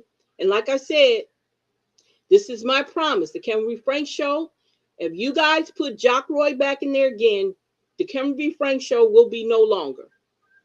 I'm just saying. You put them back in there again, not come back on. Okay? Y'all going to have to get your education somewhere else. I'm just saying. All right. So you guys, I want you to have a great night. Thank you for hanging out with us. We shall be back Friday. Remember, Friday is Free Speech Friday. So we get to say whatever we want. Even though tonight Tavares did some cussing. I'm gonna get him for that. He don't get paid. So you guys have a great night. Thank you for hanging out with us. But let me go down my line with all the people that I love, thanking each and every time we end this show. So let's start at the beginning. Let me go all the way up to the top. Thank you, Mr. David. You finally got straightened out. You and Cynthia, y'all were bad today, but that's all right. I'll let y'all get away with it. Next time, you ain't gonna get away with it. And put the dunce hat on you next time. Let me see how I can get up here at the top. Okay, so thank you, Miss Bell. Thank you. I want to thank Miss Bell personally. I want to thank her a little bit separately because I'm telling you this right here about Miss Bell. Miss Bell will show up at that damn city council meeting no matter what. No matter what, she gonna be there. That's what we need. We need more Miss Linda Bells. We definitely need more Miss Linda Bells. Okay. Thank you, Miss Bell. Miss Bell, I'm gonna tell you like this. I know you saying you don't want to do it, but I think you need to do it. Miss Battles, thank you so much for showing up. Miss Battles will come in with nobody else there. She's looking around like, okay, where everybody else at? Miss Battle will show up. Mr. Turner, always in the house. Mr. Turner, you know already. You know what your look, Mr. Turner, you already know what your duty is. Miss Dixon, thank you. Miss Dixon, y'all. She runs my Black Queens reading page. Thank you for all of that. She does a wonderful job. I love that. I love it. Thank you, Mr. Foshi, for coming in and being bad. Thank you. Let's see who else we got on our list. Miss Finley, she was in the house. I think Miss Finley got to get up and go to work in the mornings, but she was in the house. Thank you, Miss Finley. Showing up and showing out every time. Miss Washington, you're definitely invited back, only if you be good. Okay, I just want to let you know that. Only if you be good, you can come back. You can come back anytime. Let's see here. Y'all know I always have to thank my son. He gets on my nerve, but I love him and he does a great job. He has done a great job. He has been my right hand and the thorn in my side. Okay, for a long time. Let's see who else we did. I don't want to miss nobody. Who else did we have it? Miss Dozier, thank you for stopping in and checking us out. Thank you. Let's see who else is on this list here. Y'all came in and y'all was talking. Y'all were talking. Y'all was saying some stuff. Let's see who else is coming in here. Oh, thank you, Mr. Dirk. Let's see here. Who else we got on here? Y'all, we do have another radio station coming in. Miss Tom, hey, Miss Lynn, I missed you, Miss Linda. Thank you, Miss Linda. Let's see here. Miss Linda, part of the crew. She's been with us for a long time. She's been hanging hard with us. Her and her husband been right there with us. Her and Mr. Liam. Let's see here. Am I missing somebody else? I want to make sure I get everybody. I don't want to miss nobody. Yeah. Thank you. You're definitely welcome back, Miss Washington. Come on back anytime you want. We'll be back Friday. It's Free Speech Friday, so we can say what we want. We can talk about anything we want. This wasn't really a long meeting, so that's a good thing. So we'll see you guys Friday. Take care, be careful, and we're out. Bye-bye.